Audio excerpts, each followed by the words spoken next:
Well, good morning and welcome to the Monday edition of the AM show live on the Joy News channel. I am Emefa, Akosua Adeti. There are major conversations shaping the national discourse this morning, and so on matters arising on the news review segment, we're raging debate over rent advance that takes the center stage after President John Mahama stepped into the controversy, calling for an end to the abuse of tenants through excessive advance payment. Now, with many Ghanaians struggling to secure accommodation amid rising cost of living pressures, would ask, will the renewed political attention finally lead to a meaningful reform? And if you're a young Ghanaian out there, I know that this conversation means a lot to you. Rent is a killer in this country on the back of the housing deficit. So we'll talk about that. We'll also examine growing concerns about medical negligence in Ghana's healthcare system. Is the problem rooted in systematic failures, poor supervision, under-resourced facilities, or individual personal conduct? Recent public outrage over alleged cases of negligence has once again raised the question about accountability and patients' safety. We'll talk about that one as well. And Ghana's press freedom ranking is seeing some improvement under the John Mahama administration, according to the latest global assessment.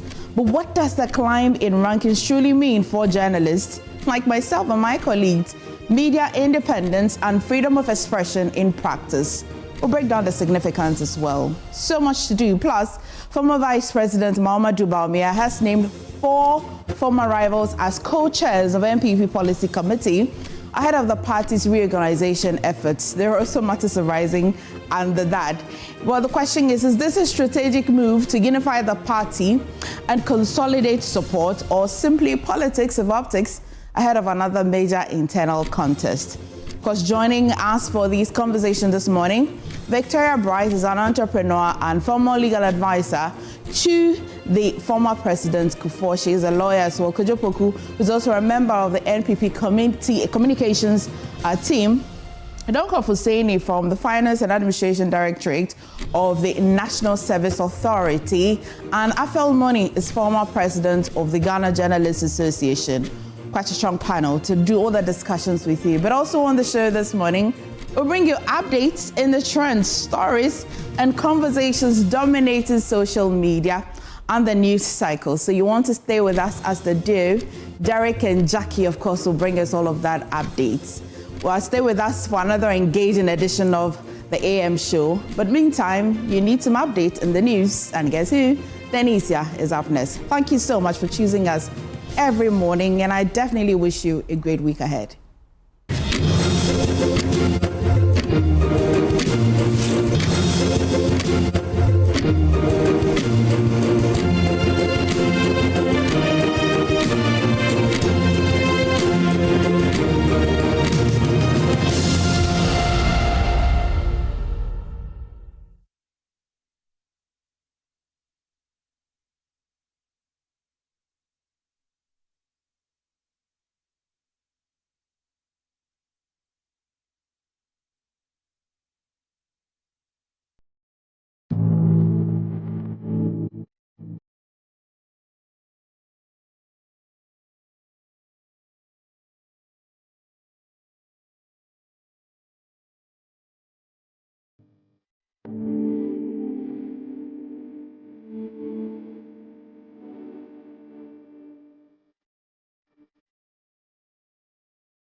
Hello, good morning once again. Welcome aboard to the AM News. My name is Denisia Pomaije.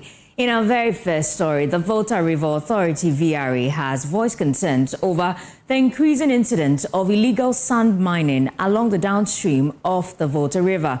It expressed regrets that this activity could lead to environmental degradation and worsen flooding effects on the riverbanks. Fred Kwame Asare reports that the authority disclosed this during an emergency preparedness plan and environmental management workshop in Ho in the Volta region.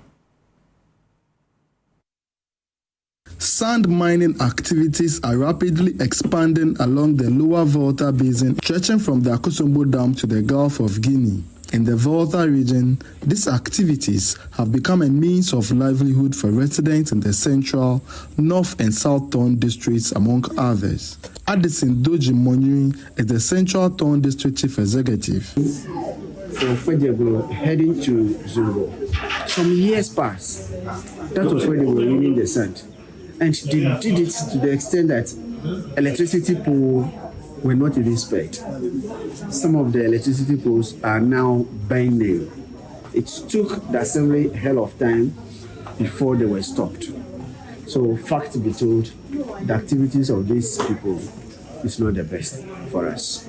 The Volta River Authority warns that areas where these activities are widespread and unregulated are at greater risk of flooding. They are also even filling the water, creating a trackway or a more travelable way inside the water so that the trucks can access the sand right in the middle of the water. If you do that, you're changing the morphology of the river. So you're expecting it to be in the channel, but with just a little spill, it spreads. And then you have, and there are very low-lying areas in these communities. So you would have people having their places flooded. So the Director of Water Resources and Renewable Energy of the VRA, Engineer Abdul Nur Wahab, called on stakeholders to work together with his organization to curb these activities along the Volta Basin. Illegal sand mining and then people, occupying the wetlands. What happens is that it changes the land topography, and as a result, you realize that when there is the need for a controlled spillage, or even when there is high rainfall, places that originally shouldn't have gotten flooded gets flooded.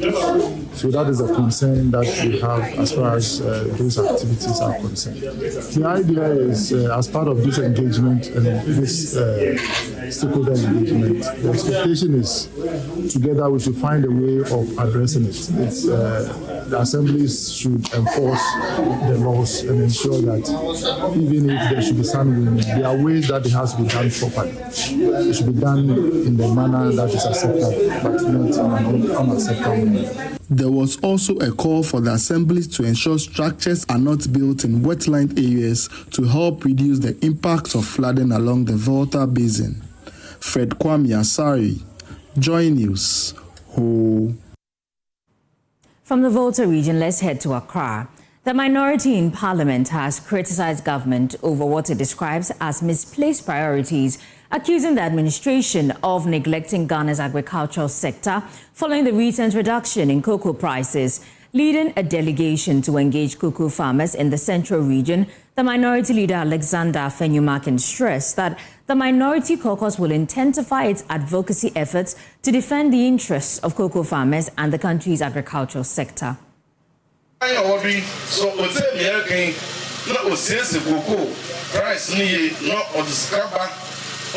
The minority delegation, led by Minority Leader Alexander Fenyumakin, together with members of parliament for Asen South, Efija-Kwabre South, Echumampunia, and Offenso South, engaged cocoa farmers in the central region over the recent drop in cocoa prices. During the engagement, many of the farmers expressed disappointment in President John Mahama, accusing him of failing to fulfill campaign promises made to cocoa farmers.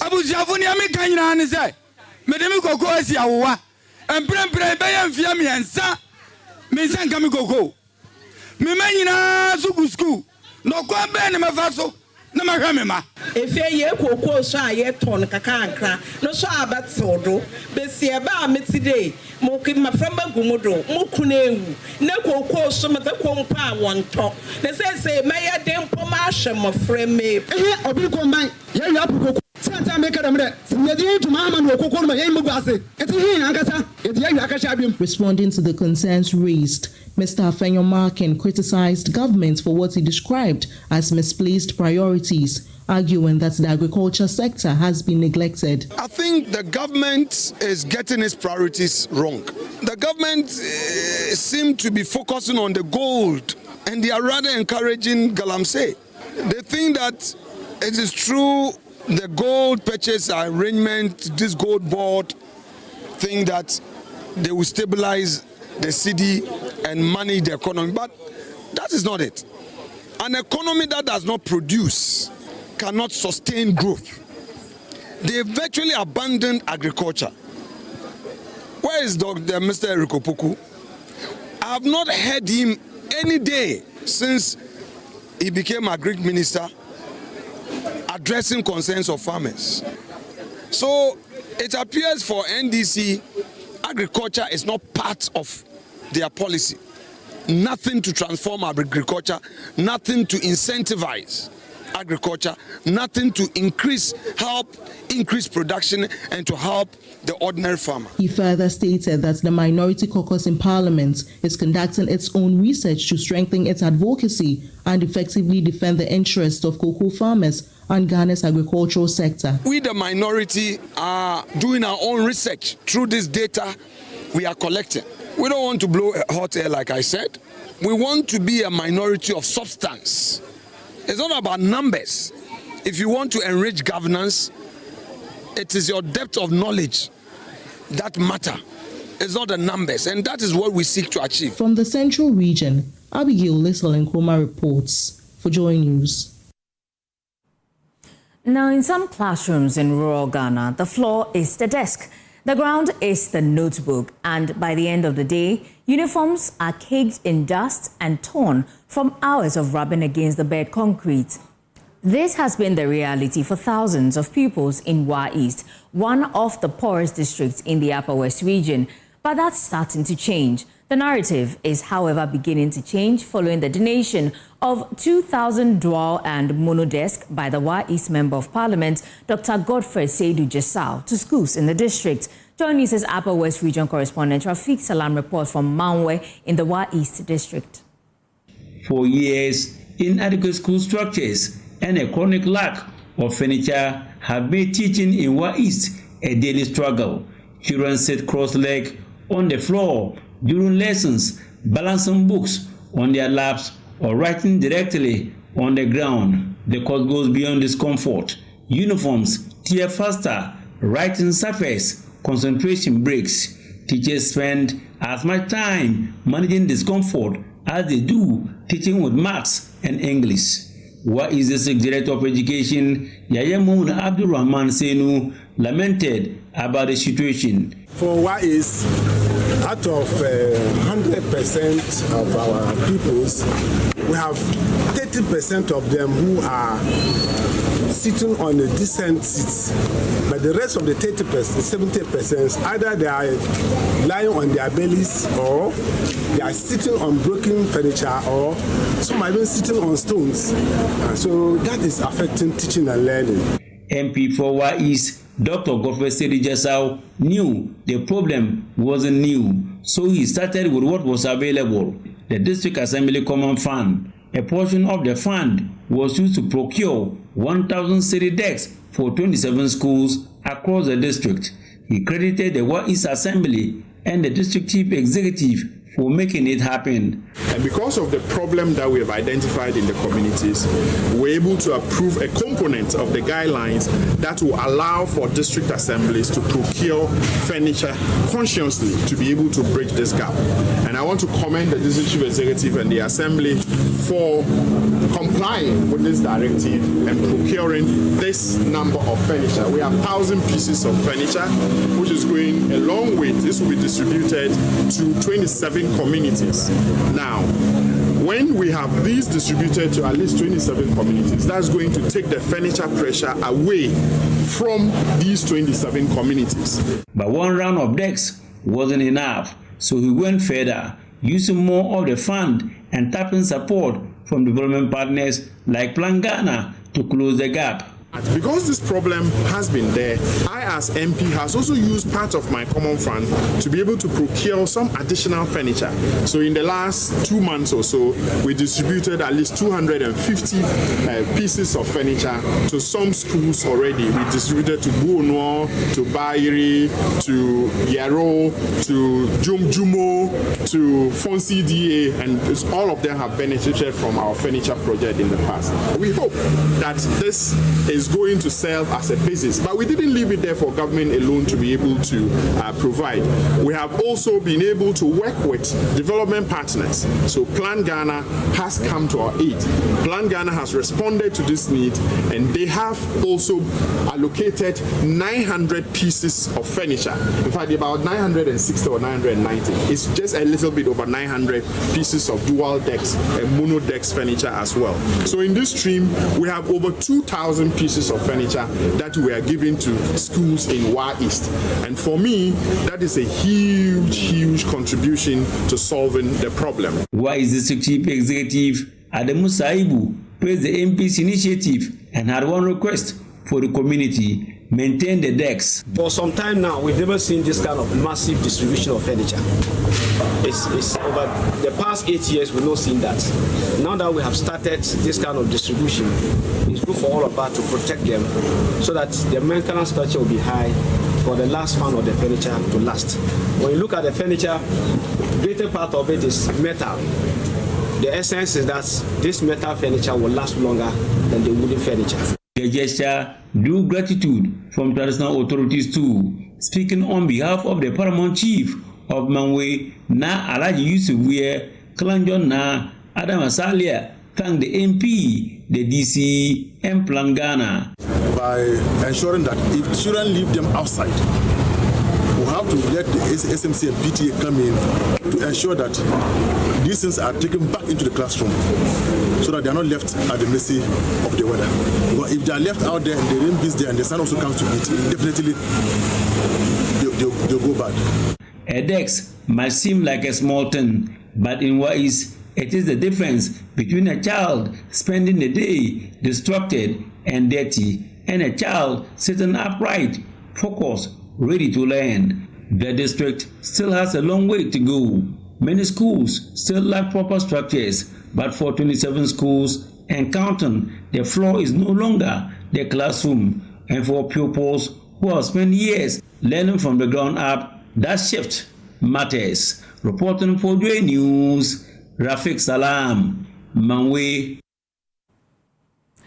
Now moving on to some other stories. The former assembly member for Bode Dompim in the Wasa Menfi East constituency, Isaac Kwesi Enim, has called for improved motivation for sanitation workers and stakeholders to strengthen efforts toward environmental cleanliness. Speaking during a community cleanup exercise, which also featured the donation of streetlights and bags of cement to the community, he stressed that sustaining sanitation efforts requires stronger support through financial incentives, logistics, and active community participation.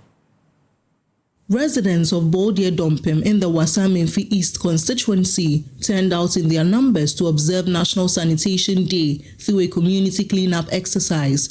The Member of Parliament for the area, Nicholas Amankwa, encouraged residents to adopt proper waste disposal practices, assuring them that measures would be introduced to improve sanitation management in the constituency. I will entreat and advise everyone that going forward, they should find a proper way of dumping their refuse to keep their environment and the surrounding clean. Being a Member of Parliament representing their interests, I will liaise with the Municipal Assembly to make sure that dustbins are provided at the vantage points so that people can have access to dumping their refuse into it. You earlier mentioned the toilet facility. It is a challenge. The previous administration attempted getting them one, but the contractor has left site for a long time. So we are following up to see how best the contractor can come back to fix it for them. So in a nutshell, I would say say today's exercise has been very effective. Former Assembly member for Bodie Dompem, Isaac Kwesi Enim, called for sanitation workers and other stakeholders to be adequately motivated to sustain efforts towards maintaining a clean environment. We should provide more dustbins and then maybe workers for the Zoom Lion or whatever that will complement their effort and their payment. When you are paid well, you work the work well. So we are also appealing. Not government alone, stakeholders. You see, elsewhere, some people, they devote. I have a brother who is in the US. When he comes, he will organize prisoners to come and then open up the drainage and the sewage. But when he goes, so we need to get individuals also to come. Government hands is tight. So many projects to be done by the government. So if we channel all the money and the resources to just refuse, and I think it will not be fair. The Municipal Chief Executive for Wasaminfi East, Raymond Naneba, commended residents for their active participation and reiterated the importance of environmental cleanliness. Let me first of all thank my municipality, Bodie as a whole, Bodie Dompem. Let me thank Nana over there, Nananum over there, and then my PM, my assembly member, and then my MP, of course. I really appreciate them for helping me throughout this cleanup exercise. I'm urging everybody at board here to help me clean the environment and then his or her house. From Bodie Dompem, Nathalia Kwanzaa's report read to you.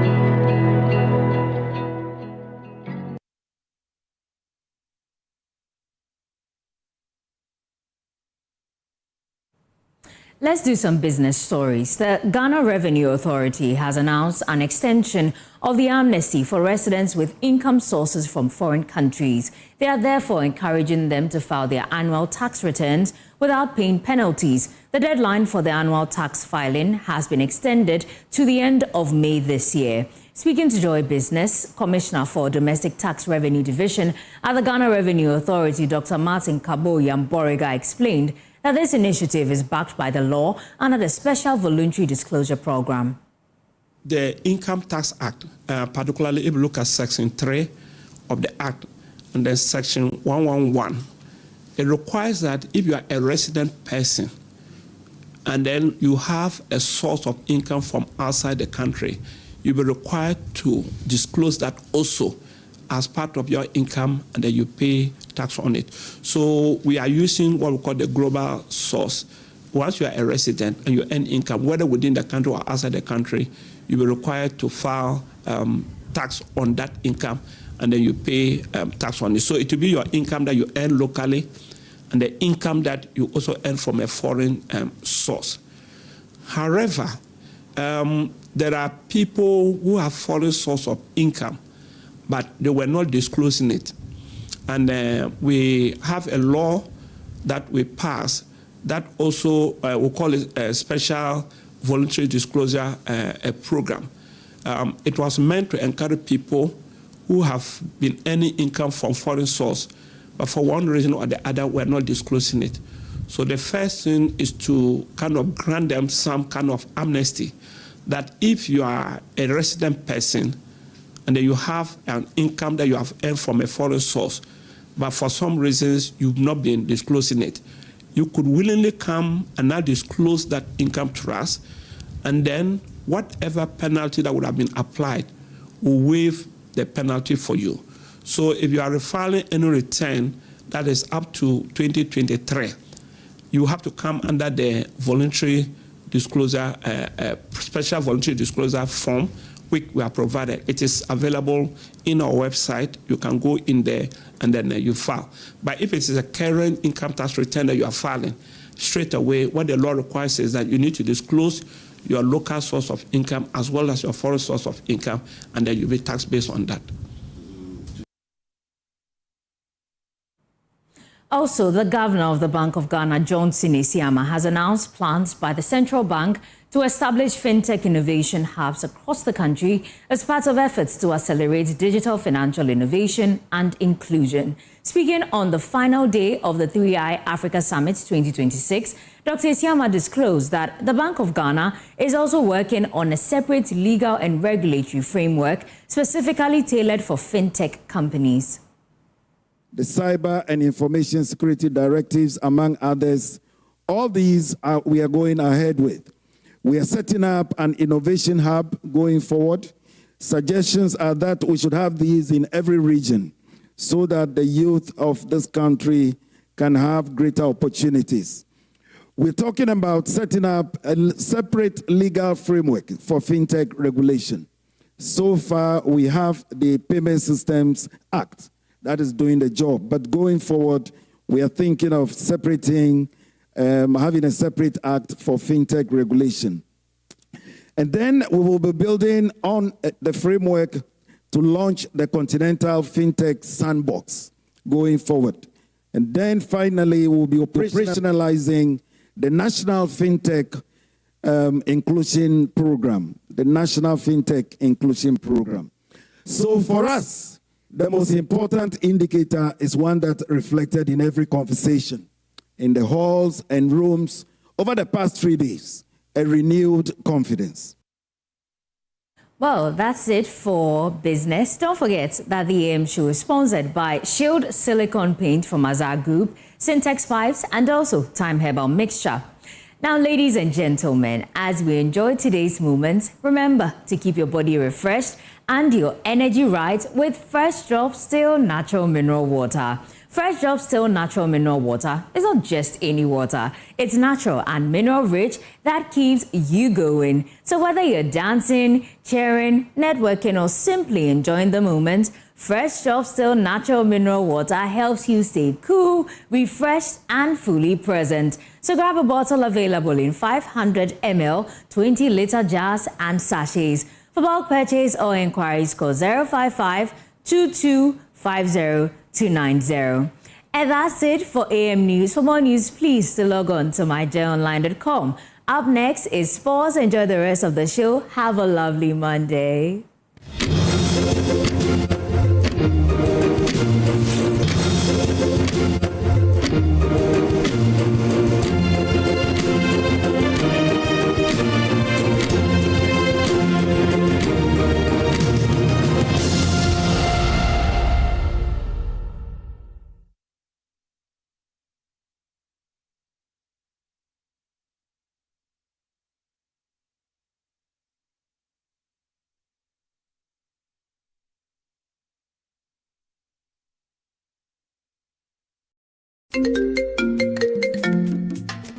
Hello, my name is Pamela from Customer Service. Please revalidate your account by texting your Ghana card number to 0500,000 247.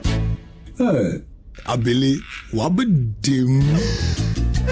Madam, give me the numbers behind your ATM card. I'm calling from the head office. An email was delivered across to our customers this morning. Confirm if this is your bank account. 100,100,100. Thanks for sending your bank card details. Send the OTP now to avoid cancellation. Bank card or Ghana card detail. Hello, please, I'm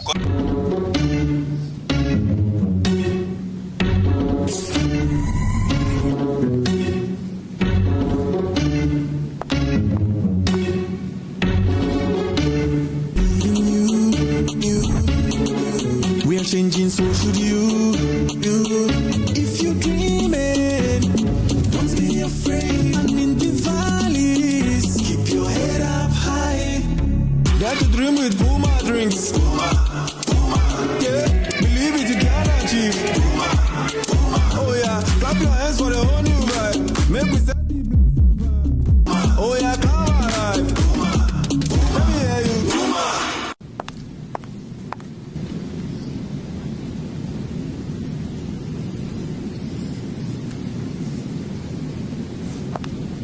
Puma drinks, a whole new vibe. Another quality product from Casa Precon. This advert is FDA approved.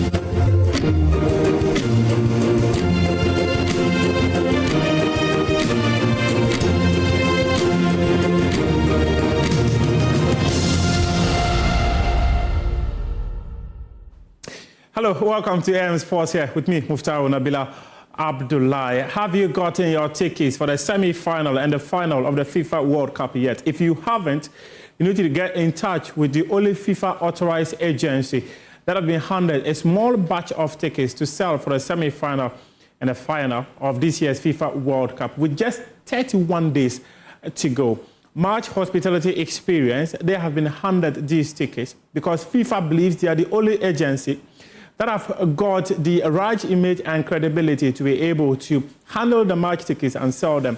So for the semi-final matches that will be happening on July 14 and 15, you can only get them from March Hospitality Experience. Get in touch with them on 055 155 119, 055 155 119, or sales at matchexphospitality.com, or also visit our website www.matchexphospitality.com. This is a time for you to make your clients happy. This is a time for you to make your staff happy, your customers happy. And the best way to make them happy is to let them have an opportunity of experiencing the FIFA World Cup at its semi-final stage. So, Kwabena is the man who is in charge of Match Hospitality. And FIFA believes that he's got the right image and credibility to handle the tickets for the semi-final and the FIFA World Cup. So get in touch with them to secure those tickets to be able to experience the FIFA World Cup this year. It's just 31 days away. It is starting on June 11 and it will end on July 19. The semi-final and the final, however, will be happening on July 14, 15, and 19. Now, let's talk about African Athletics Championships. And Joseph Paul Amoah, the man who anchored Ghana to set a new national record of 38.07 seconds during the World Athletics Championships in Eugene about 4 years ago, says that the team is ready to make the country proud during this year's African Athletics Championship. That will be starting on Tuesday in Accra. Speaking on Joy Sports Link with my colleague Nathaniel Arthur, he said that the support that Ghanaians gave to them during the African Games in March 2024, he believed that same support will spur the team on to be able to win laurels for the country. Thank you. So, the last time it happened here, it was for most of us, it was our first time competing in front of home crowd in like so long. You know, we left the country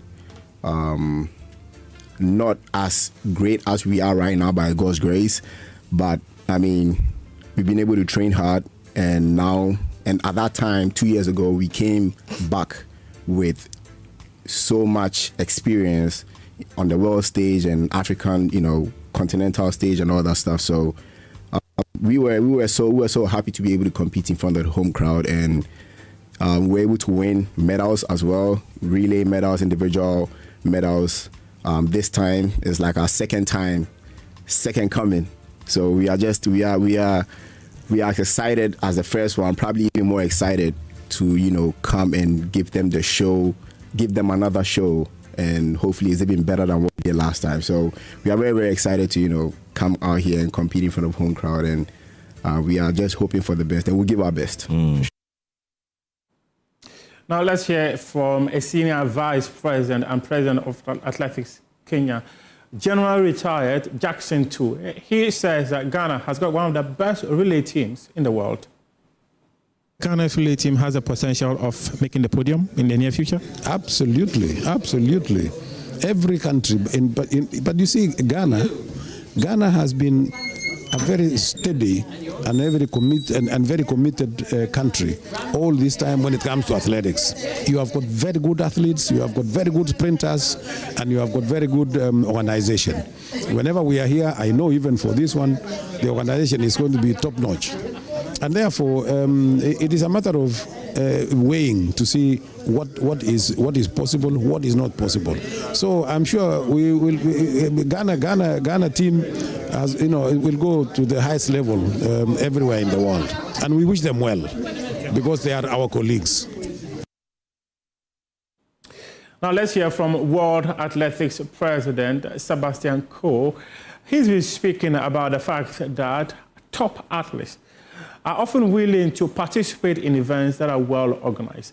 There are some concerns that during major championships like the African Athletics Championship, some of the best athletes in the continent do not participate. In fact, in the African Athletics Championships that will be starting on Tuesday in Accra, some of the best athletes in the world, the likes of Faith Kipyegon, Ferdinand Omanyala, Lechile Tobogo, they've all chosen to go and participate in a Diamond League instead of the African Athletics Championships. World Athletics President Sebastian Coe says that most of these athletes would be willing to represent their countries in the championship if the event is well organized. Athletes tend to come to events that are well organised, and it is really important that every area association, Africa included, but Asia, Europe, Oceania, they all present world-class events, and that will attract the athletes. So we work very closely with all the area associations in World Athletics to make sure that we continue to learn and that the areas do as well, and build human capacity is really important. The athletes need to know certainty, they need to know that transportation, accommodation, the events are going to be run well. And I'm sure that the more good, well-organized events Africa can demonstrate, the more the athletes will want to be there. Now let's hear from Ghana's Sports Minister, Kofi-Addo. He says that the continent is ready to host the World Athletics Championships. I want to urge us, even as we meet as a federation, to think the continent, to think African Federation. We may have our athletes competing based on our flags from individual countries, but when we meet as a federation like this, I want us to speak with one voice. And listening to the President of World Athletics and having given opportunity to Africa to host the U20 competition in the past, where Kenya did it and did it so well, and Uganda having opportunity to also host the cross country, and the recent World Relay that was organized in Botswana. It should give us indication that with just a minimal further support, Africa is ready to host the World Championship.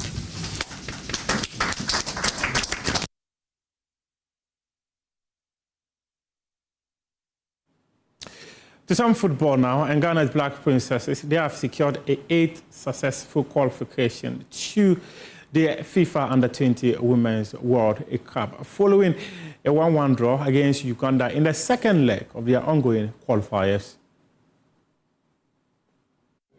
Katisi, good control by Awuchi Kigongo on a turn.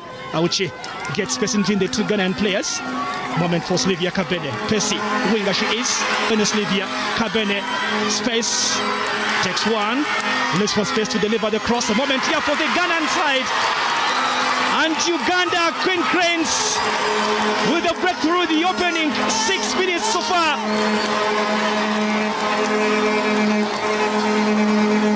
Celebration all over the FUFA Stadium Kadiba. as the Queen Cranes break the deadlock here. A huge start for the Ghana Queen Cranes. They scored in the first half in the game played in Accra, and now in a few moments right here in front of their home crowd, they will be celebrating this moment. Brought in by Linda, wall struck, and into the back of the goal, coming in from a set piece as the Ghana side away from one with an away goal. The Black Princesses draw their first goal at the Kadiva Stadium against the Queen Cranes of Uganda. A huge away goal for the Ghana on the road to the World Cup. And the road is opening up for the visitors. Linda Owusu from the set piece into the back of the net on the evening. It is 1-1. Uganda 2, Ghana 3 on aggregate. And that's the statement, of course, that the Ghanaian team was looking for. Over the head of the goalkeeper and over the head of the captain, Agnes Nabukenya. Well, inside the remaining 10 minutes to be played right here, Ghana celebrating this moment. Well, for the Black Princesses, it means that they've qualified to participate in the Under-20 Women's World Cup. That will be happening in Poland in September. And with the Black Princesses going to the FIFA World Cup, the Black Stars are also going to the FIFA World Cup. And that actually means that it's an opportunity for businesses to be able to present themselves to the rest of the world. And if you're really familiar with the Ghanaian space, you would know that Ghana exports billions of dollars of non-traditional goods annually to the USA. And the 2026 FIFA World Cup match between Ghana and England, which will be in Boston, will also be giving people an opportunity to present their stuff to the rest of the world. So it is a Made in Ghana Expo that will happen on 22nd and 23rd of June 2026 at the Envision Hotel. And this has been put together by Latina Travel and Tour in partnership with the Ministry of Trade, Agribusiness and Industry. And they're inviting Ghanaian manufacturers, entrepreneurs, artisans, food and beverage processors, fashion designers, beauty and cosmetics, pharmaceuticals, medical equipment, real estate, banking and finance, building and constructions, and many more to leverage Ghana's World Cup moment and connect with the international buyers, distributors, and investors in Boston, where traveling fans from all over the world will converge in Boston, the city with the strongest Ghanaian diaspora presence. This expo will showcase Ghana's most powerful commercial business exhibition and business-to-business network with U.S. companies. So to register, you call now to reserve a booth and enjoy massive global visibility and clinch your share in the huge U.S. export market. And you can also call Latina on 0244-260-789 or come to Latina Travel located in the Alisa Hotels, Northridge, to secure your spot. This Made in Ghana FIFA World Cup 2020 Expo is powered by the Ministry of Trade, Agribusiness and Industry.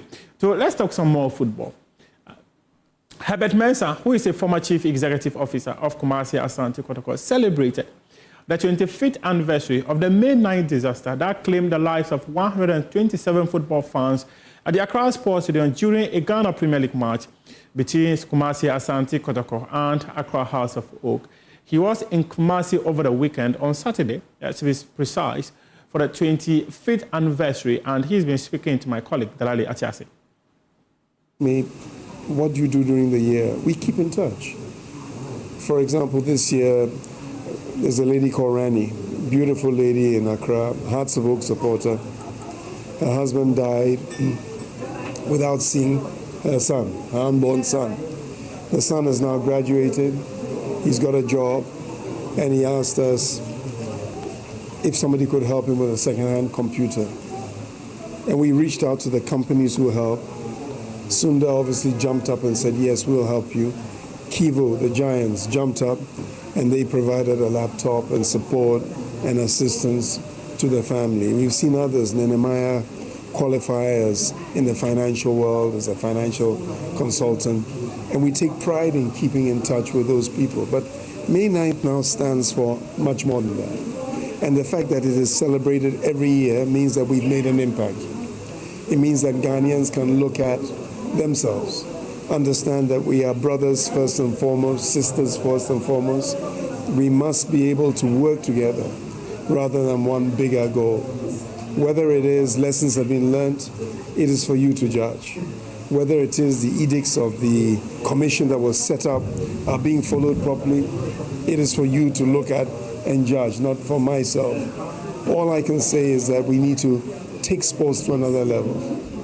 The custodians of the game today have a responsibility. They cannot shirk that responsibility. Once you sit there as the boss of the FA, it is your responsibility to ensure the safety of everybody at a football match. The stadium may belong to the NSA, the running of the game to them, and it will then go down to the clubs, the administrators, the circles, the chapters, the support groups must all come together. But Europe had the same hooliganism, the same nonsense years ago, and they changed it. Instant indictment. Every single year, the anthem is Never Again. Those fans left their homes, and unbeknownst to them, that was the final goodbye message they gave to their families.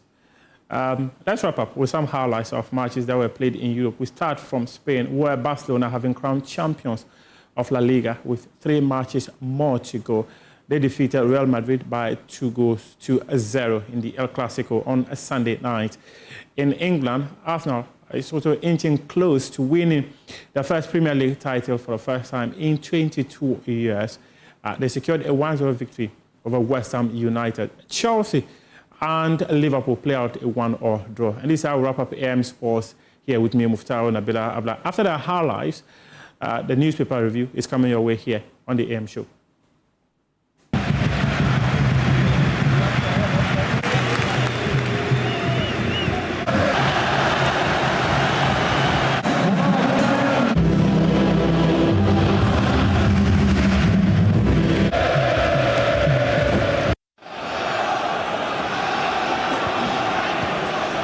Odegaard, still Martin Odegaard, it's in.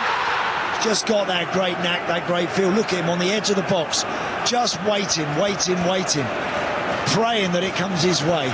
He hits it, there looks like there's...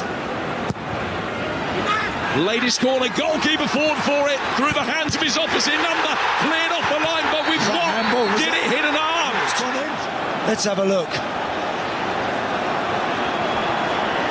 No, I don't. Honestly, I think there's so much traffic in the way of David Raya that he can't really get anything clean on it.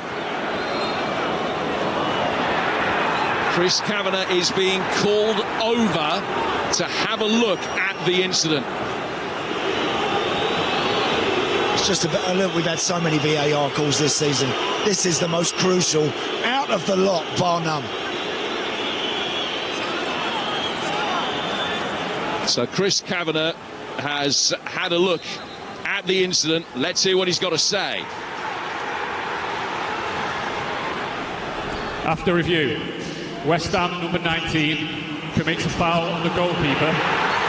Final decision is direct free kick. Good block by Colwell. Here's Ingemore.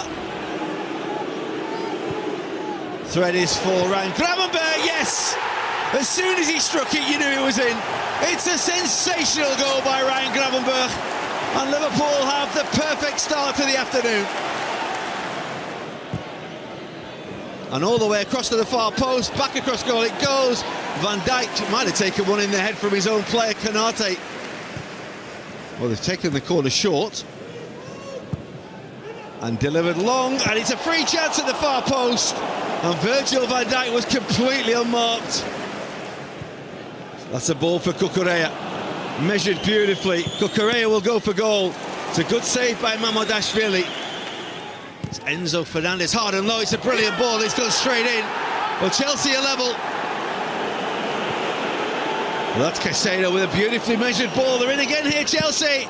Mamardashvili has to save Liverpool. Oh, well, there's a ball to Cucurella. And it goes across goal. The follow-up will go in. Liverpool are going to appeal for offside. There you go. Nice and easy. Szoboszlai. Gakpo in! Curtis Jones! Marvellous Nicely done by Liverpool. It's not going to count. The flag's up.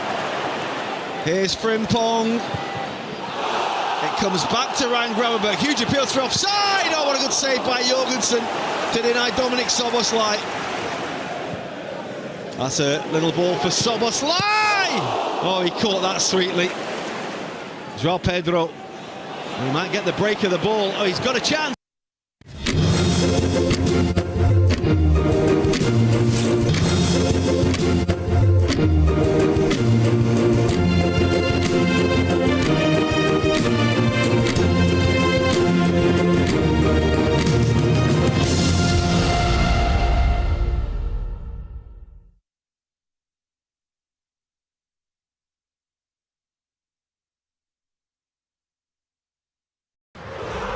Ghana, get ready for the ultimate athletics showdown. The African Senior Athletics Championship is coming home. Let's go, baby!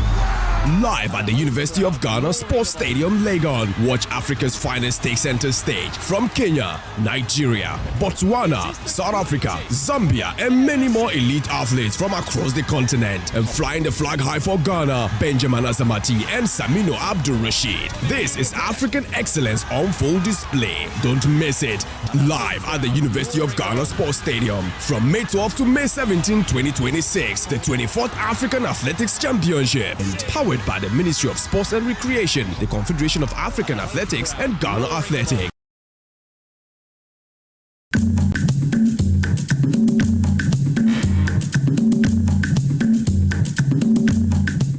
Eko becho ake wobu noni wosumo be kume ejion shikenisa koni lahi sani akaba.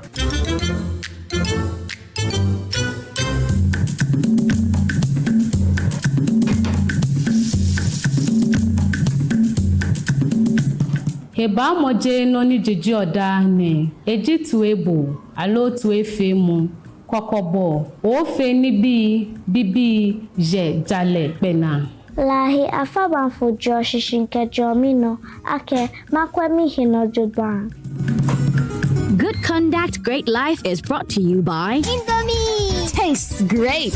More Kivo inside. Kivo Gari Soaking Mix. Taste of Ghana.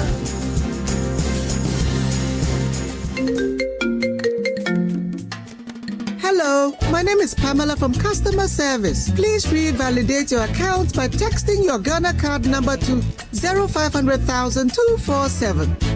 Hey, Abili, wabadim. Madam, give me the numbers behind your ATM card. I'm calling from the head office. An email was delivered across to our customers this morning.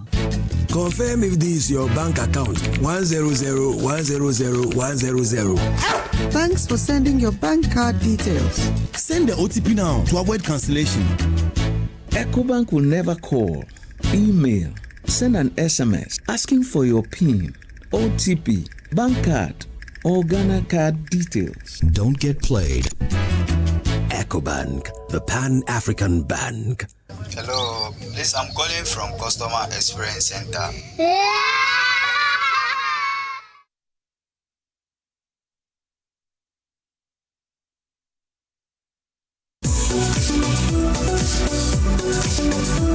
Across Ghana, in communities big and small, ordinary people are doing extraordinary things. This is the Joy News Impact Makers Awards 2026, celebrating those who are changing lives, shaping futures, and building hope. From Bimbila in the northern region, Faith Jakpasu is transforming classrooms through innovation, inclusive learning, and life-changing initiatives for students, teachers, and vulnerable communities. From Aflao in the Volta region, Felix Akakpo is building schools, supporting students, and investing in the future of an entire community. In health, from Winneba in the central region, Amos Ando is turning his personal battle with sickle cell into a national movement for awareness, prevention, and policy change. From Nkwanta in the Oti region, Bless Lantam is delivering life-changing healthcare to hard-to-reach communities, even in the face of conflict. From Insawamed Wedri in the eastern region, Antonio Say is restoring mobility, dignity, and opportunity through prosthetics aesthetics, and outreach across Ghana. From Adenta in the Greater Accra region, Valerie Ajatia is empowering amputees with hope, rehabilitation, and the courage to rebuild their lives. From Anyanui and Noga in the Volta region, Reverend Christian Valeto is rescuing, treating, and reintegrating neglected mental health patients back into society. From Akuse in the Eastern region, Alberta Aite is mentoring, educating, and empowering over 1,000 girls to dream beyond limitations. From Senyabreku in the Central region, Isabella Akwabwa fighting period poverty and equipping women and girls with skills for independence. In Wash, from Sirigu in the Upper East region, Dr. Anthony Akunzele is improving livelihoods through clean water, education, and economic opportunities for women. From Akache in the Volta region, Senyor Bomita is transforming communities through schools, clean water, healthcare access, and youth empowerment. And for the Corporate Partner Award from the Cape Coast Youth Development Association is empowering thousands of young people through education, skills training, and community development. These are not just finalists. These are change makers. They are nation builders. They are Ghana's true heroes. Join News Impact Makers Awards, celebrating ordinary people making extraordinary impact.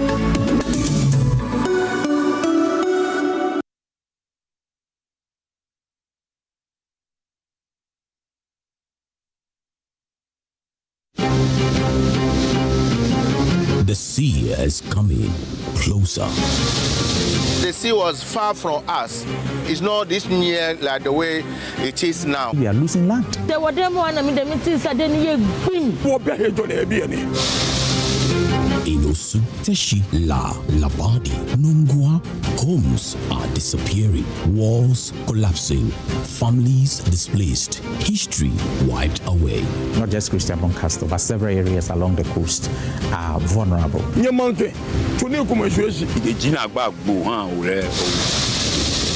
Rising tides, relentless erosion, a coastline under siege. The government needs to come and help as far as the sea defense is concerned. When the sea comes home, a Joy News feature series.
In 2025, the Bank of Ghana reported a loss of 15.63 billion Ghana cedis.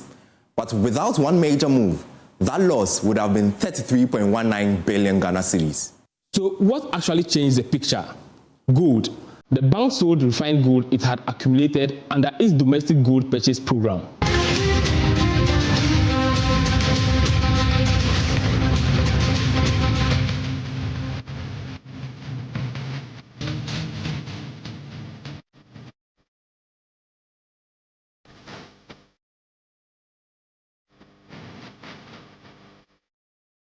The gold was bought mainly in 2023 and 2024, when prices were relatively lower. By 2025, prices had increased. So when the bank sold it, it made 9.57 billion Ghana cedis in profit. And there is also the savings jar effect, past gains from rising gold prices that were not actually recorded immediately. When the gold was sold, those gains were released, adding 7.99 billion Ghana cedis. So in total, gold delivered 17.56 billion Ghana cedis in relief. Without it, the loss jumped to 33.19 billion Ghana cedis. So now, what was actually driving the losses underneath? 16.73 billion Ghana cedis open market operations. This is the bank paying commercial banks to hold on to excess cedis instead of lending them out. It's a standard tool used to reduce money in circulation in the economy, just to cool down inflation. But in 2025, it came at a very high cost, and that's 16.73 billion Ghana cedis. 9.05 billion Ghana cedis from other gold program losses. These are trading and operational losses outside the main gold sale, including the wind down of gold for oil program. The exchange rate, 5.47 billion Ghana cedis stronger cedi impact. The cedi moved from 14.7 Ghana cedis to 10 cedis 45 pesos per dollar. That sounds positive, but only for importers. Here's the issue. The bank actually holds a lot of its assets in dollar terms. So when the cedi strengthens, these dollar assets lose value when converted back into cedi, leading to 5.47 billion Ghana cedis loss. 3.29 billion Ghana cedis from personnel costs. Staff costs increased significantly, driven by a rise in employee numbers. Just note that gold didn't solve the problem. It actually just absorbed the shock. And without that gold intervention, the bank's 2025 financial position would have been far worse.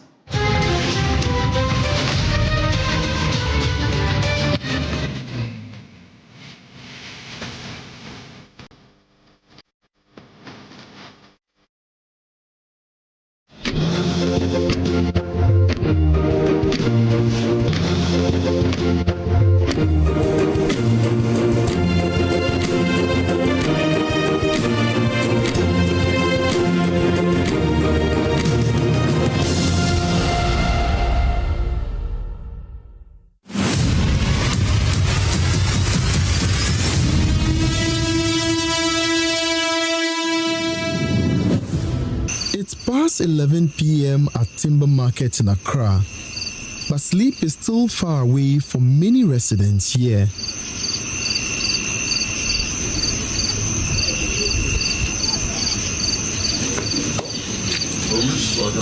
Stella Atuotanga has just returned from taking her third bath of the night. Wrapped in cloth and holding a bucket, she slowly climbs the wooden stairs leading to the room she shares with her fiancé.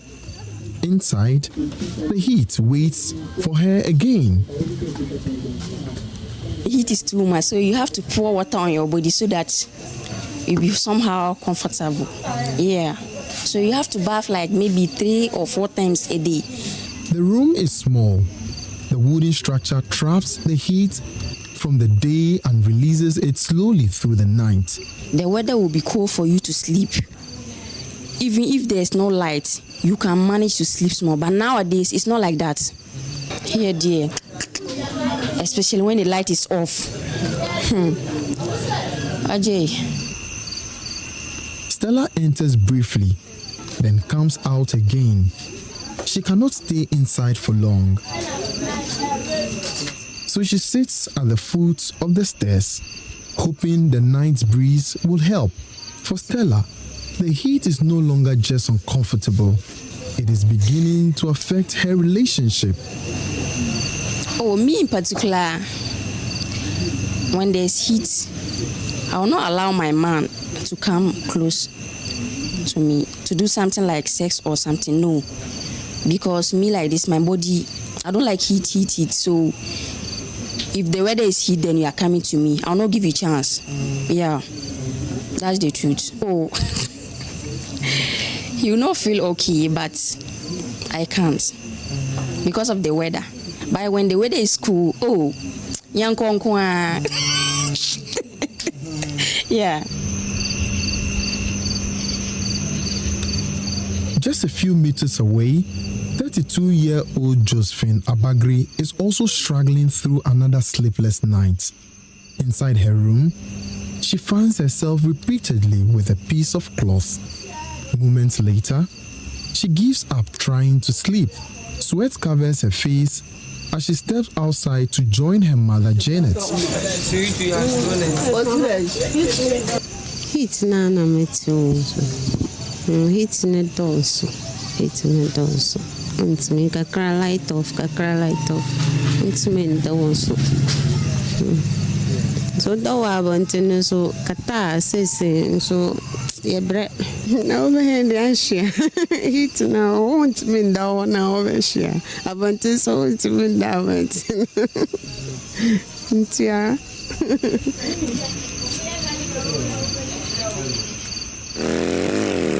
Hundreds of kilometers away in Bromo, in the northern region, another climate struggle is unfolding. The dam in the community is almost dry under prolonged extreme heat and declining rainfall. Chief Alhassan Musa sits among elders in his palace, worried not just about thirst, but about how rising heat is drying their dam. He says the water crisis is affecting daily life in painful ways many people are unwilling to speak about openly. Comme je me check avec ma kuna. Comme quand il y a un jour tu vas capter. Comme quand il y a un. Vas-y, maman se combat. Jamais ni quand je connais je comprends comme au Chili. On toque à Chico. Moi que toque. Toi dis moi c'est un coup de chien. Researchers at the University of Ghana say these experiences are becoming more common as temperature rises. Professor Ebenezer Amankwa is a senior lecturer at the Geography Department of the University of Ghana. In two of the communities that we worked in, men complained that in the night they were not able to have affair with or have intimacy with their spouses. Several reasons, but maybe two main ones. One was the fact that, extreme heat also comes with water scarcity. So if they're not getting enough water because of the drought conditions, then it becomes difficult for them to get water. Most of these communities they are Muslim dominated, and they will need water to do a lot of things after intimacy and even before. And so that was one main thing that came up. So that is how climate, in a long way, in terms of the different directional implications, can come and affect intimacy. The research conducted in Accra and Tamale examined how housing conditions and rising temperatures affect daily life. People referring to instances where in the night their kids are not able to sleep, and if the kids are not able to sleep, it means the mothers are not able to sleep as well because they have to stay awake and keep them cool using warm towels and all of that. And so that also affects the time that would have been used for intimacy. Sensors installed in homes show that cement buildings with metal roofing trap more heat than traditional mud houses with thatch roofs. To be able to improve our thermal comfort, right? So if you have mud and thatch available, and you can add some touch of technology to sort of get the cooling effect and also maintain the aesthetic appeal, why not? Let's go for it. If you are in a community where you tend to have the trees, don't cut them, but then use them to provide tree shade during the day. People can sit under and then escape from the boiling effect in the rooms. And then, let's adapt well to these changing climate because it's going to be with us for a long time. And a lot of the things that we can do is to adapt. And as we adapt, let's use the local resources we have. And let's not throw away our local technology as well. Across many communities, the night no longer brings relief. Even after midnight, people remain awake, sitting outside their rooms, struggling through the heat. Fans continue to run, but the discomfort lingers. For many families, climate change is no longer only about rising temperatures or dry dams. It is disrupting sleep, affecting health, straining relationships, and changing daily life in ways that often go unseen. And long after the sun goes down, the heat still refuses to leave. Emmanuel Jivenu, Joy News, Accra. CDK in Ghana, University of Ghana Center for Climate Change and Sustainability Studies with funding from CLARE R4I Opportunities Fund.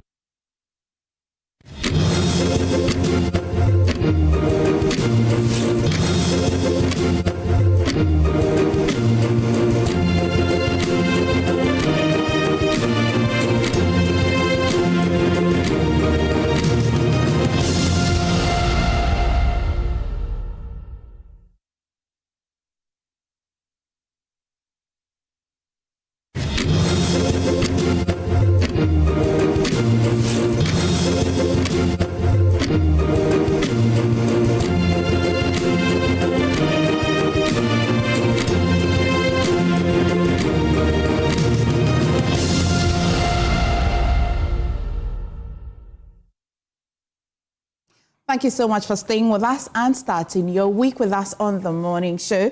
So let's start with the newspapers. I'll just run you through what we have so far quickly because there's a lot to talk about on matters arising this morning. Let me start with the Ghanaian Times this morning. The Ghanaian Times is reporting provision of affordable housing. The president has been unveiling a 3 billion Ghana cedi housing fund and as well cut short for a 1,000 unit green city housing project. The story is on page 12 of the Ghanaian Times. As well, the Bank of Ghana governor has urged stronger Africa-wide collaboration to transform digital financial ecosystem. The story is on page 12 of the Ghanaian Times this morning. Heath Goldfields as well, here's an update, settles $22 million legacy debt owed to FGR workers. Story is on page 13 of the Ghanaian Times this morning. Let me see what's happening behind. Okay, some sports. Kotoko bounced back with win over 11 Wonders. That's behind the news. Ghanaian Times this morning. Let me as well bring you the Ghanaian Publisher. The minority moves cocoa fight to central region. You know that they've been engaging a lot of cocoa farmers quite recently, and the tour has as well arrived, or the bus has arrived in the central region. Story is on page 2 with a photo of the minority leader Alexander Peño marking over there. Obi Amwa chairs NPP's electoral committee. Story is on page 3 of the Ghanaian Publisher, if you want to grab a copy. Another story, social media has been quite busy with Kojo Nkrumah and Sami Gyamfi showdown. Story is on page 3. The Ghanaian Publisher has been reporting it and says that it's a showdown over BOG 2025 losses. Stories on page 3 of the Ghanaian Publisher.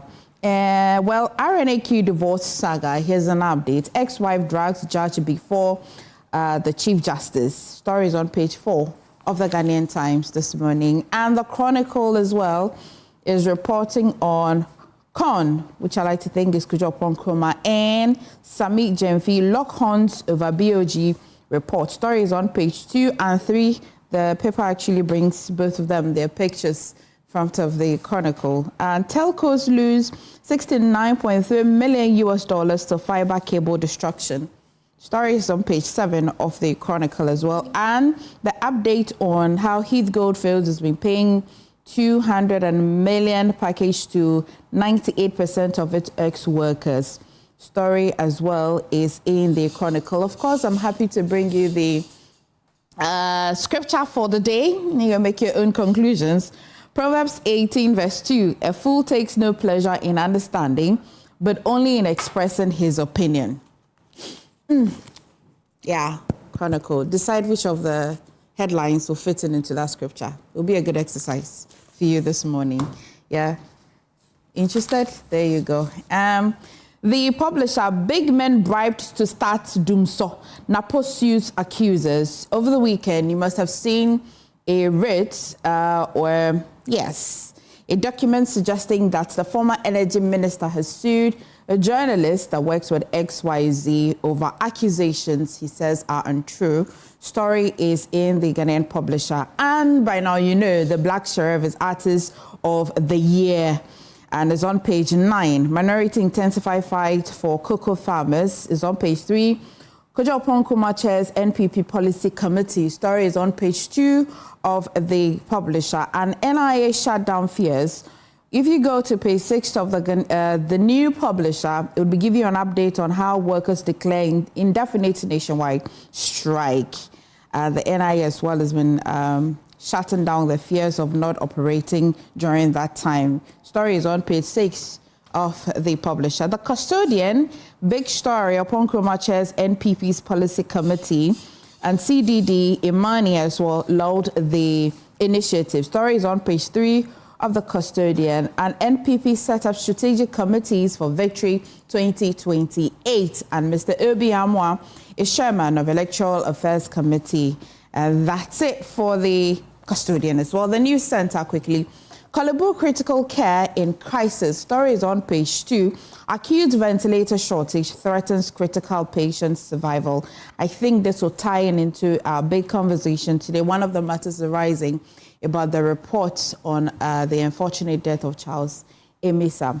As well, 700 data centers needed for Africa's fintech push. Mensa Poku on that story is on page 12 of the News Center. BOG to introduce separate fintech legal framework. Dr. Siema has been speaking. Another thing we might be discussing later on the show is Baumia's competitors accept 2028 campaign roles. Story is on page 7 of the News Center. And finally, the Daily Guide.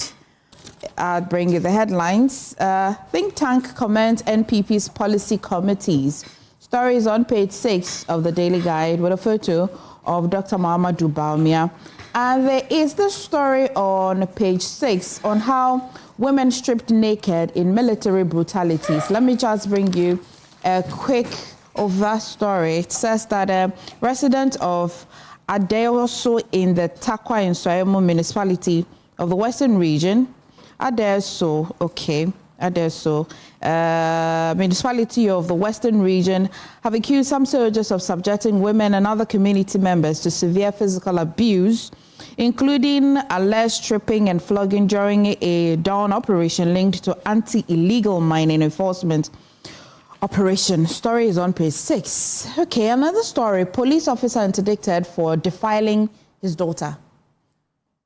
Yeah, that's a story on the Daily Guide, and it's on page 6. It says that the Ashanti North Regional Police Command has interdicted a police inspector stationed at Mamponting District in the Ashanti region of allegations of defilement involving his 14-year-old biological daughter. I really just wonder what could be so attractive on a 14-year-old. Okay, story is being investigated by Dovsu. We will be following it and bringing you an update. Heath Goldfield settled 22 million workers' entitlement. I've brought you that as well. And on the RNAQ divorce case, FIDA petitions Speaker over spousal right bill. Story is on page 3 of the Daily Guide. That's it. A lot of stories happening. And this morning, we're joined by Afel Moni, who is former president of the Ghana Journalists Association. Kojo Poku is also a member of the NPP communications team. And Donko Fuseni from the Finance and Administration Directorate of the National Service Authority. A little later, we shall be joined by Victoria Bright, entrepreneur and as well a lawyer. She was the former legal advisor to the former President Akufo. Good morning once again, and thank you for choosing us always. Good morning, gentlemen. Emefa, it's good to see you again. Good to see you too. I hope you had a good weekend. I managed to. Okay. Okay. Kojo, did you have a good weekend? It was okay. It was okay? I had a very long travel. I went to Sefi for a wedding and then came back to Accra. Whose wedding was that?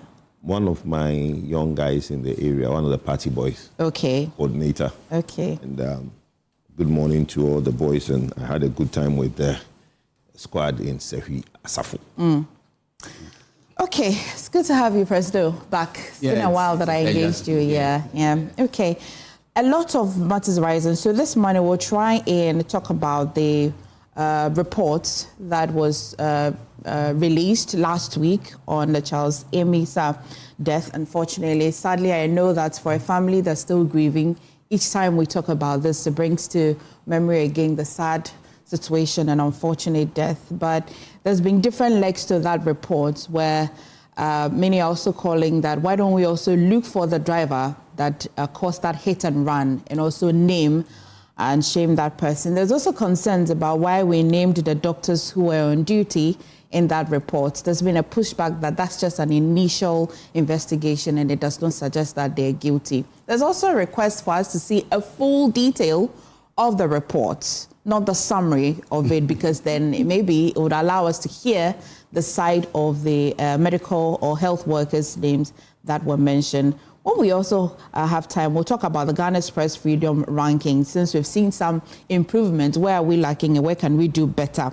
And the most critical thing this morning really is housing deficit. I know that the president has cut short for 1,000. I just brought you the headline, but let me just quote it again for you.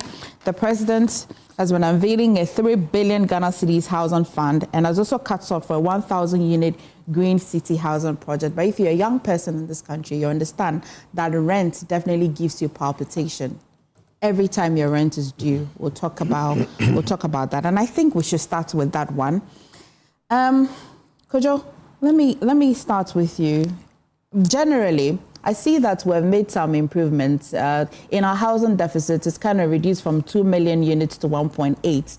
But the challenge is that most of these sectors are quite luxurious. So not a lot of people can actually even afford it. In the NPP's regime, I know that you also launched a policy that could allow young people or workers to access some funding to be able to pay their rent. When I did my last check the last time, I hear that they've been able to support about 4,700 workers who can at least do a rent payment advance. And how accessible this is, I'm not too sure yet. But overview, generally, you have been engaged with a lot of young people. What's your assessment of the sector? Well, thank you.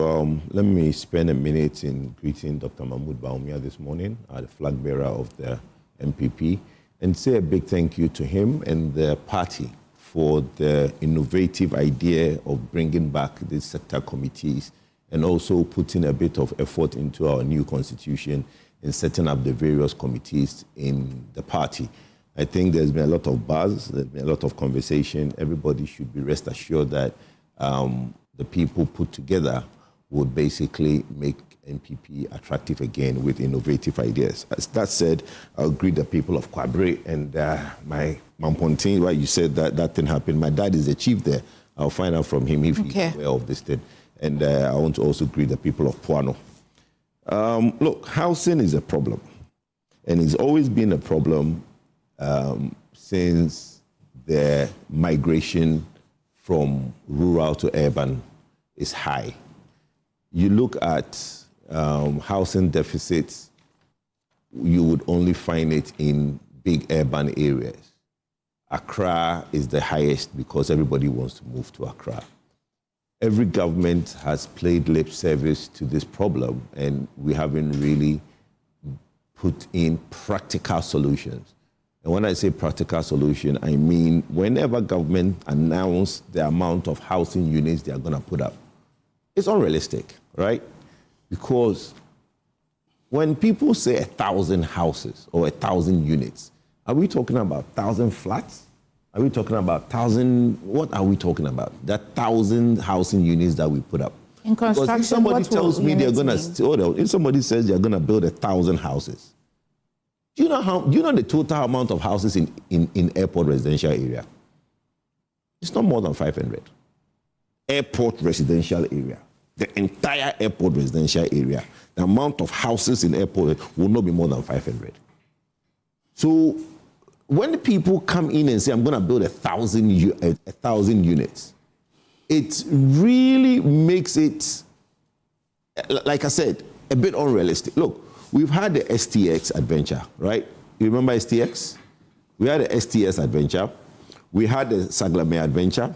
We've had a lot of adventures that government have come and started, but eventually you realize that the effort being made is in the right direction, but the practicality of it is a bit challenging.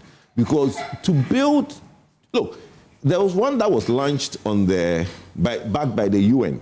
I don't know if you remember. It was launched on the Accra-Kumasi Road. Big ceremony that was done to build some housing unit on the Amasamai area. Zero. And the reason is that the amount of housing units everybody now claim they want to build is not practical.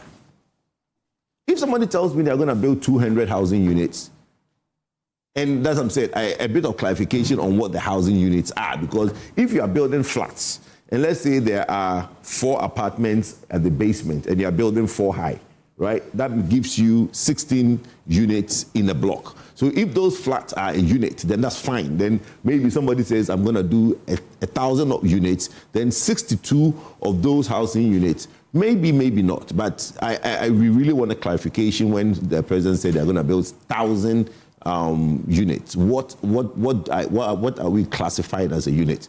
If you look at the affordable housing, when it was built in the Kumasi one and the one in Accra, it seemed like it was in a far away place. Today, the one in Kumasi, that area, you wouldn't even identify the area as the place where at the time Kufo built the affordable housing, because the population has now gotten bigger. The area is now a well-fledged area, and the housing unit sits in the middle of that. So look, the challenge for me is government setting realistic targets. For someone who knows what it takes to raise money, especially when it's not government putting its money to build it, and it's a PPP, right? Always bringing in investors to build some of these things. What capital that investor can raise. We've seen the death trackers and all these companies, and we've seen the challenges also that some of these real estate companies are now having. Okay, and ask yourself, even with the death trackers, the Reggie Manuel, who has built quite a number, Manette and Reggie Manuel are probably the biggest realtors in Accra. If you look at the Reggie Manuel estates and the Manette estates, how many units are in these estates? So look, we need to set realistic targets, and the thing that we should do is have the banks. The banks have money. Instead of the banks giving the money to Bank of Ghana in the name of open market operations and just receiving interest from Bank of Ghana, the banks should put some of these monies as part of investment in housing. Why not SNIT? No, because SNIT has done that. Have you seen the SNIT buildings? It's deplorable. Because SNIT investing does not have the management to keep up these buildings. All the SNIT flats are deplorable. The one in Kumasi on the Yasantua Road, Buakwa area, deplorable. Let's look at the one in Adenta. Have you been there? You understand? So, look, I think SNIT can, in the form of some investment, also with the banks, do an investment and let the ownership be private sector.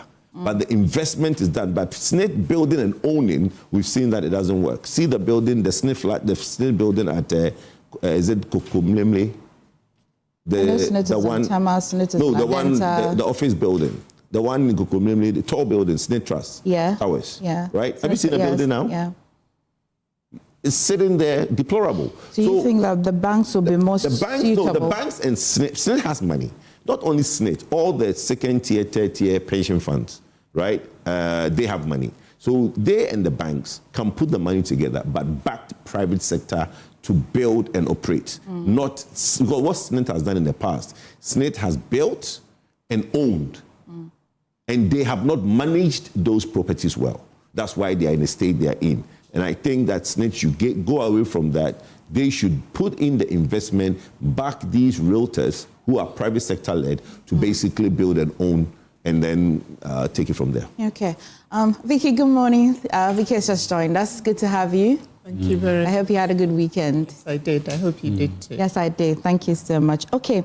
Mr. Moni, let me come to you. Considering, I mean, if you hear what Kojo said, in 2023, I recall there was about 8,000 units that was launched. And Kojo was trying to reference that one. I only know that phase one of that is what is being almost handed over. As to whether it's even completed fully, we're not too sure. The president has cast out for another 1,000 units. When I come to Fuseni, I would get some clarity on whether the units are, a whole building, as Kojo is.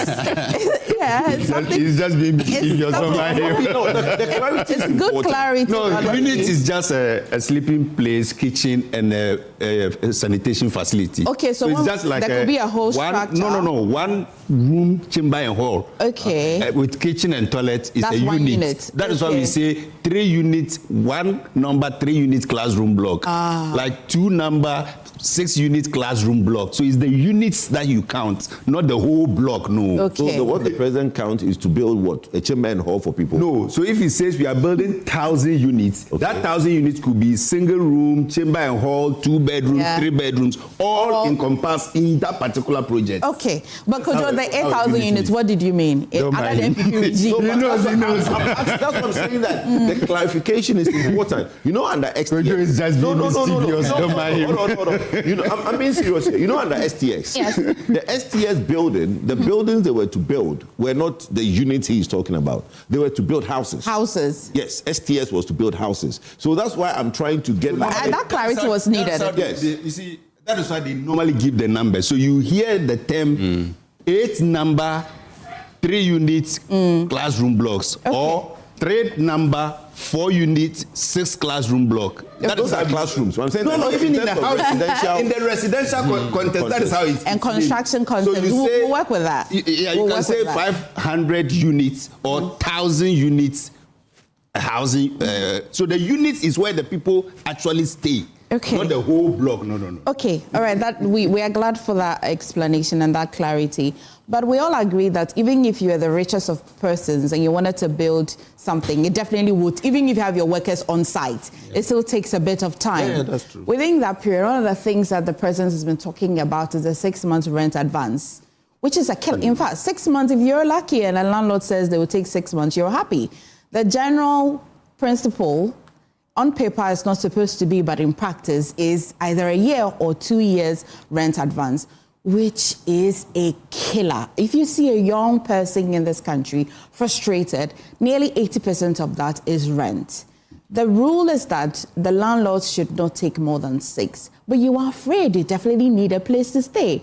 So between the time we are calling for the completion of such 8,000 units that started under the MPP regime, hopefully if Segleme is completed, when it started years ago, hopefully this 1,000 unit that the president has cut out for, between that time, how do we ensure the 6 months rent advance is really implemented as the president has been talking about?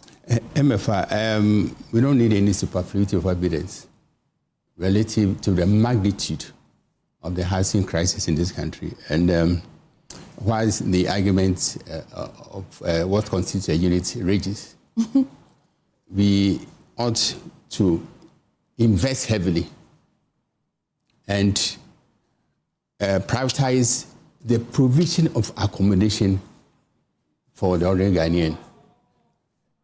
Accommodation is ranked as a number 1, as a foundation of almost every human need. Accommodation, decent accommodation. And the Maslow's hierarchy of needs also teaches us that accommodation, lack of accommodation is the number 1 psychological need of every human being. Lack of accommodation comes with all kinds of problems. We can talk about cognitive overload. They said that 70% people who need accommodation invest as much as 70% of their energy into worrying about where they will lay their head. So it's a very serious issue. Those who live in indecent places also face the stigma of shame,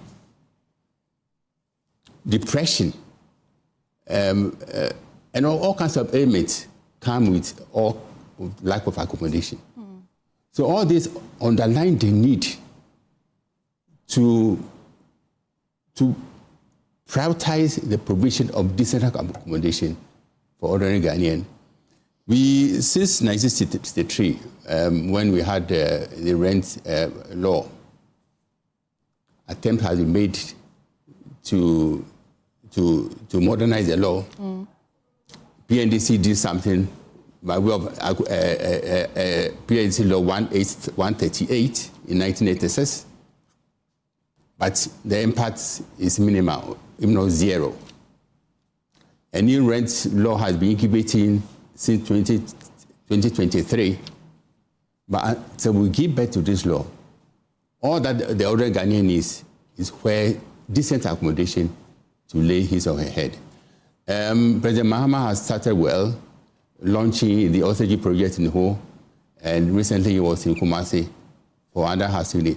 But these are all a drop in the ocean, given the magnitude of the problem we face. Look at the vast land. Land is not an issue. As the economy grows, one would expect that there will be proportionate investment in the housing sector. But this is not being done.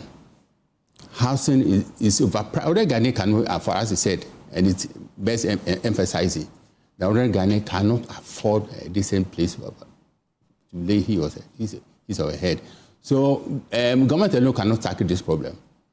We are inviting the private sector to also see the urgent need to invest in housing. But the private sector also comes with all kinds of implications. Private sector involvement in housing, because they will look at the profit margins. Some of the profit margins are outrageous, far below the capacity of the Ghanaian to afford. So the media should sharpen our focus on what is being done in line with their social responsibility. Social responsible journalism dictates that we should not concentrate on NDC and PP politics. We should sharpen our focus on what is happening. How can the ordinary Ghanaian afford a decent accommodation? Food. How can the ordinary Ghanaian find jobs? So these are the issues we need to do as a media system. But there should be a launch of a program, a crusade into make housing affordable, make housing plenty for the Ghanaians to live decently. Okay. Vicky, I'll come to you, but let me come to Fuseni first. There is an article that was authored by Lom, one of our panelists who's usually here on My Joy Online. He noticed that around the Gempa Kisema Christian Village enclave, the skilled worker is not able to afford accommodation, not because it's not available, but because most homeowners are converting it to hostels. Because the need for students to have accommodation, no matter the price or the cost of it, they're able to afford it. So somebody who's, say, a nail tech or a mason who lives in Pokwase is unable to get accommodation in that area because the students can afford whatever price peg that the owner of the facility would give, which is pushing the workforce a little outside of Accra. You can find that on our website on myjoyonline.com. I'm passionate about this because if you take about 10 young people or my colleagues, the thing that really keeps them awake is rent. Yeah. You inherited the National Rental Assistance Scheme. My last checks will be that under that regime, they were able to assist 4,700. It could be more, but that's the figure I have currently. What's the situation with that scheme now in curbing? Because we acknowledge that more than 6 months is illegal, but that's on paper. Reality, you need to find your 1 year or 2 year. The landlord may decide that, okay, you know what, me high cry, and that you can't come and impute this regulation on them. How is that rental assistance doing? How are people assessing it? Is it still accessible? Well, thank you very much, and thank you to your cherished viewers. I know something was launched, and currently the new rent controller is out there, enforcing most of the laws now. I think he started with the hostels. Now he's dealing drastically with the hostel owners. If he goes and you are charging way and above the approved hostel fees. Even recently in, I think, Kumasi or so, one of the hostels owners was in trouble. He's done the same thing with, I think, Legon as well. But Emefa, it's a broader issue that we all have to deal with. You see, we have a certain migration path in Ghana, especially when there are big industries that spring up. So you realize that Tema gave birth to Ashama. Okay, yeah. Because most of the workers who came to Tema Harbour, who couldn't get space in the Tema community, Newtown, Maham area, they had to now start something called their own, and then you see Ashama came up. Today, Ashama is almost bigger than Tema. Yeah. Then look at Akosombo.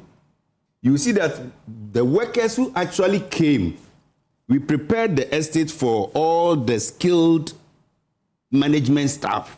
But unfortunately, the unskilled labor, we failed to plan for them. And if you go to Akosombo now, there is the estate and then there is another, somebody will say, community springing up, yeah. Yes, which is not properly planned like the estate of Akosombo. Look at Obuasi, Takwa. So you realize that where there are heavy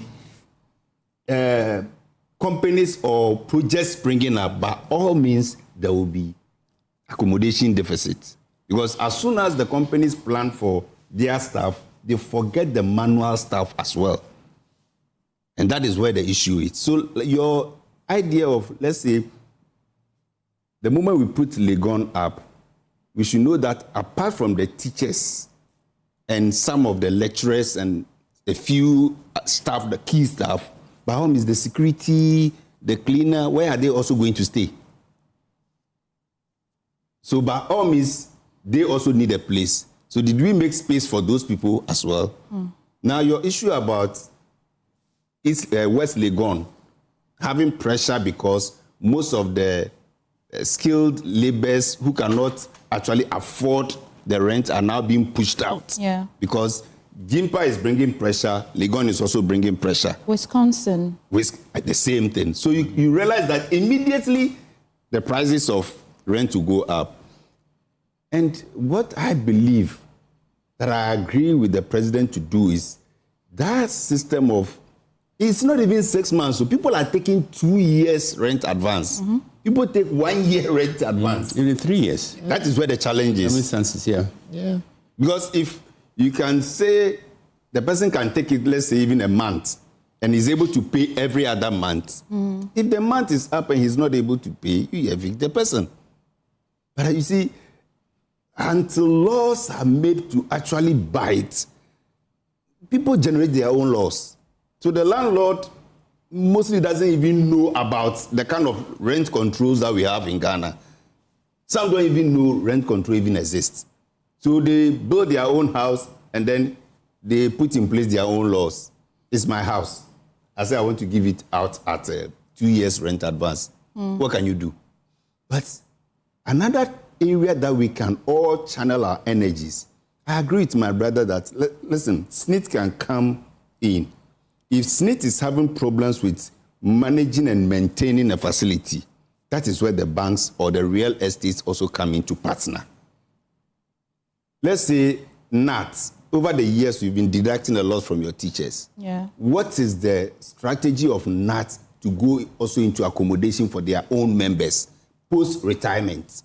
So what you are deducting, can you say that, listen, let's partner with SNIT so that all that we are deducting, SNIT can also help us invest in accommodation for our members so that they will even start contributing for that particular housing unit.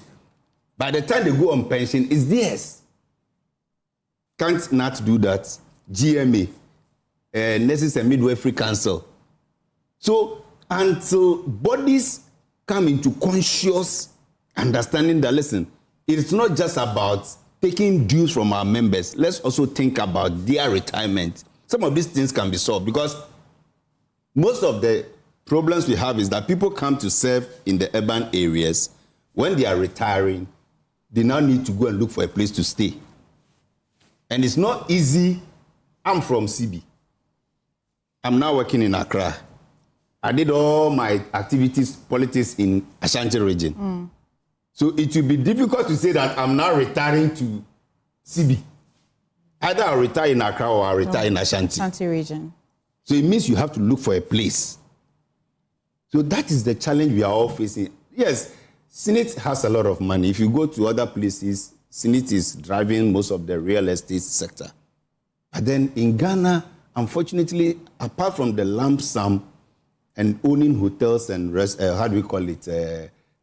some housing units and some hostels, you don't really see the conscious effort of these particular bodies. But I believe if it is about management, some of these private owners are doing fantastic job. So why can't SNIT partner with them? But like I said, the bodies themselves can also partner with SNIT. So NAT and the other groups, they can all come together and say, listen, what we are deducting. Because I know some of them own hostels. Okay. NAT has a hostel that they manage. A lot of those who have even NMC, necessary reference, they have hotels that they own. Interesting. Yeah, so they can easily go into real estate as well for their members. So because a nurse can work for 35 years, 30 years, 40 years before going on retirement.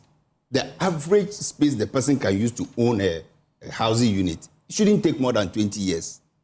So as soon as the person comes in, at least let's do a drawdown and say, listen, we are putting a housing unit for you. And members can easily access those things. So at times, government is trying with the housing company or is it corporation or so. They are doing their best. Yeah. And mostly we go for the low-cost houses. I grew up in the whole housing. That is what we know. So government will do it for low cost, but government will ordinarily not come and build in East Legon or Westlands. No. They will choose a quiet place that they can easily take amenities to. But some of the private individuals, because they struggle at times with the amenities, they want to be in the middle where they can easily plug into the amenities that exist. So for me, yes, it's a bigger challenge. If we can enforce the law, like Senior Afemoni is saying, if we can enforce the law, at least most of the landlords don't even know about the existence of the law. Okay. That's the problem. Let me go to the lawyer. Reality check. A quick reality check, Vicky. Can we genuinely enforce the law that we know that the Rent Act says that you cannot, there's a limit to how much you can charge for rent advance. But we also know the reality is what you need versus what is required of the law. What is giving that cushioning to people to know that there's existence of a law, but unfortunately, if I want to go strictly to that law or with that law, I may not even get a place to sleep at all. I think we are looking at a classic example of a law that's morally popular and is legally sound, but economically difficult to enforce. And that will continue to be the case unless the structural housing crisis underneath the whole thing is tackled. So I think that's the first point. I think the president is right in principle to intervene because, as we've all said, my colleagues have all said, the law is very, very clear. Landlords are not supposed to charge more than 6 months rent in advance. But the problem is that our housing market has operated outside the spirit of the law for decades, forever, as far as we can all remember, because of a few things. The severe housing deficit that we have, I think it's over 2 million is the deficit, and that's huge and growing every year. Weak enforcement traditionally. And also we've had very bad inflation. Now, of course, thankfully, inflation is being controlled. And the absence of affordable rental financing. in this country.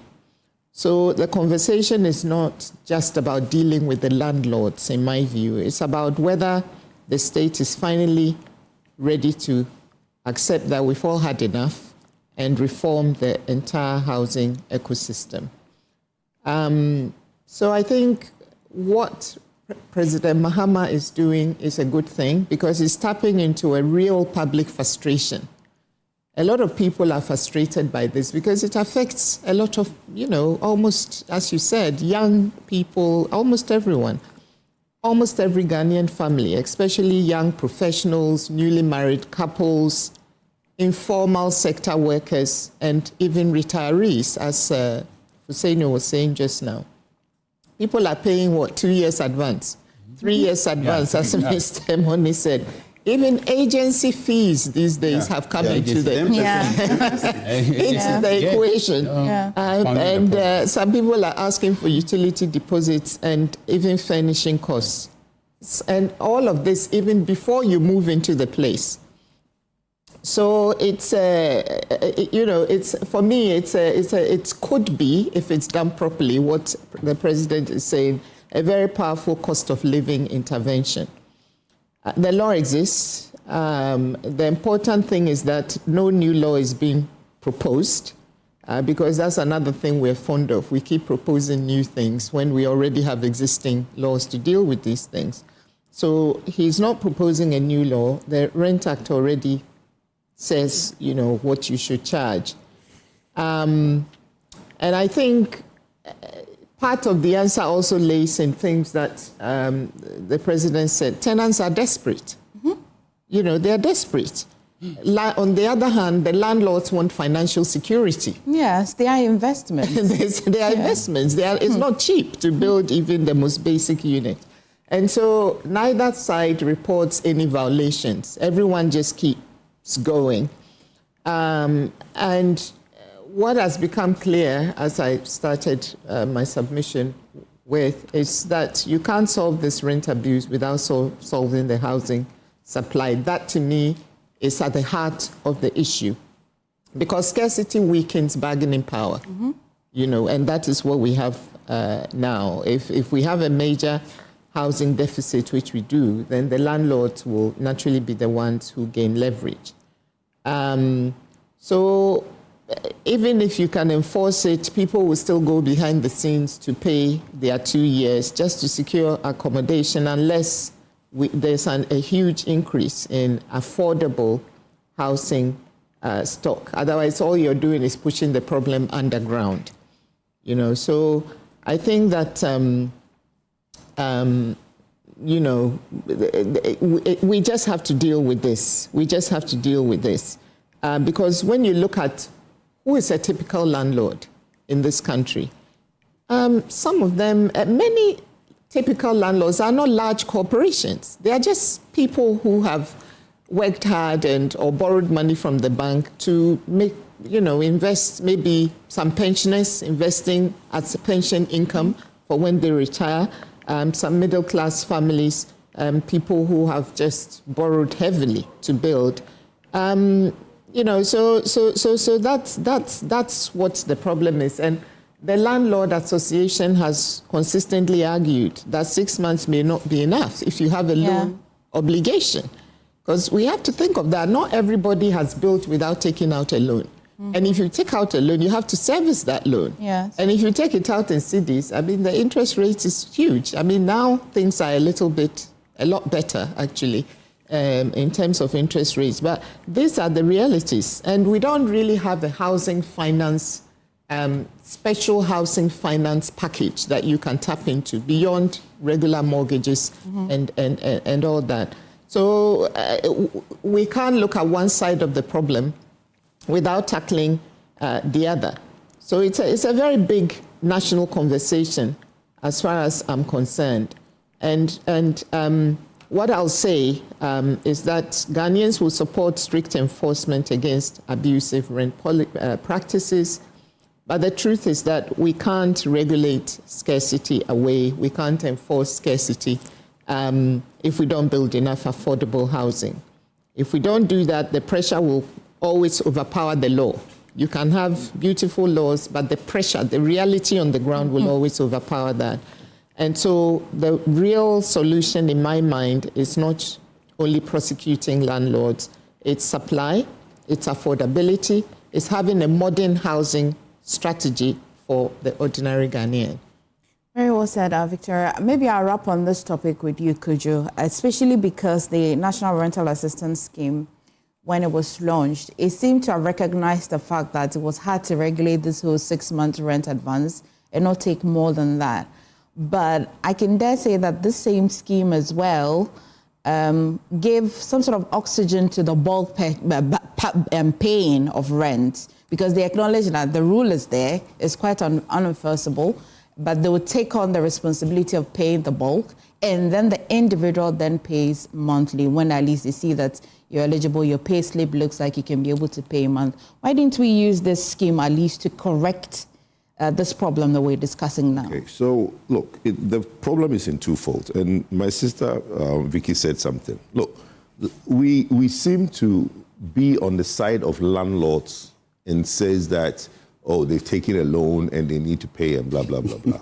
For me, I don't agree, because there are so many businesses that have taken loans but do not go in the manner in which, look, we all agree that that area has not been monitored, or any law for that matter. It's been left to the wolves, mainly because of the deficit nature of it. We agree. But for me, I think that even that 6 months deposit should be scrapped. Because in the foreign world where we want to aspire to, there's no such thing. 1 month deposit and security. That's it.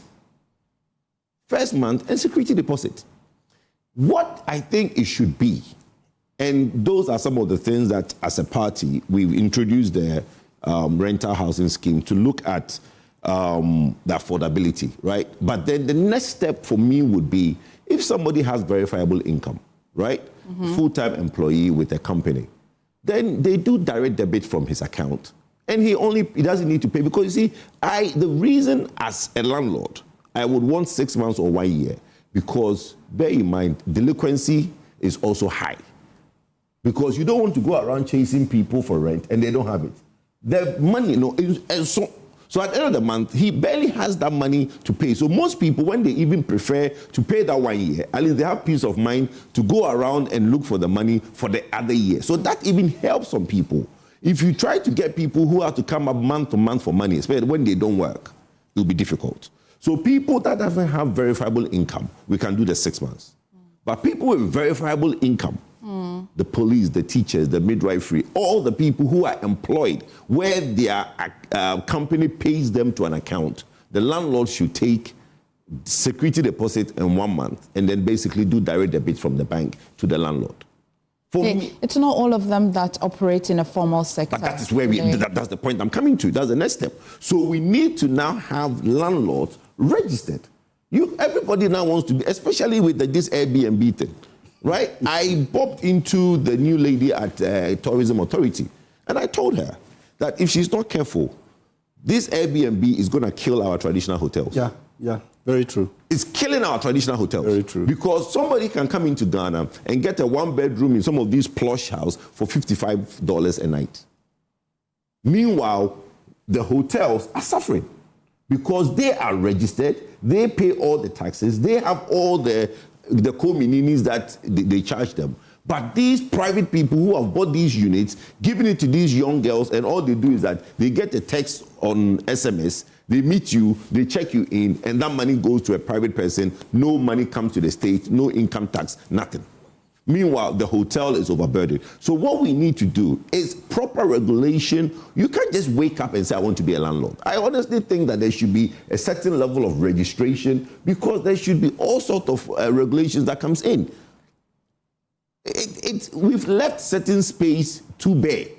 And as a result, the ordinary citizens are the ones. Because you're saying that it's not enforceable. It's enforceable if you're a registered landlord. If you're not a registered landlord, it's illegal. It should be illegal to just get up one morning and say that I'm renting accommodation quietly without declaring, because there are laws that governs, especially if you want to be an employer. There's Labour Act. Yes. The minute you employ somebody, the Labour Act takes into effect. The minute you rent to somebody, the rental act takes into effect, and you should be a registered landlord before you are allowed to rent. You remember, as my brother said, the gentleman going around. He asked the one on social media, the rent control, commissioner. The commissioner. Yes. He asked them, do they have a rent card? A rent card is a new thing they have introduced. Yes, but does the landlord don't know it. The landlord doesn't even know. Yeah. So that is the point, that every landlord should be registered. If you want to be a landlord, then you should be registered. Even if you have one room in your house, then you are giving it to Akosua menu for 200 cedis, you should be registered. Should rent control be the third party that controls both the payment and collection? No, For example, I don't if you think are payment and identified. collection should come in. Just register. When you have a database of all landlords, doesn't matter what the person is renting.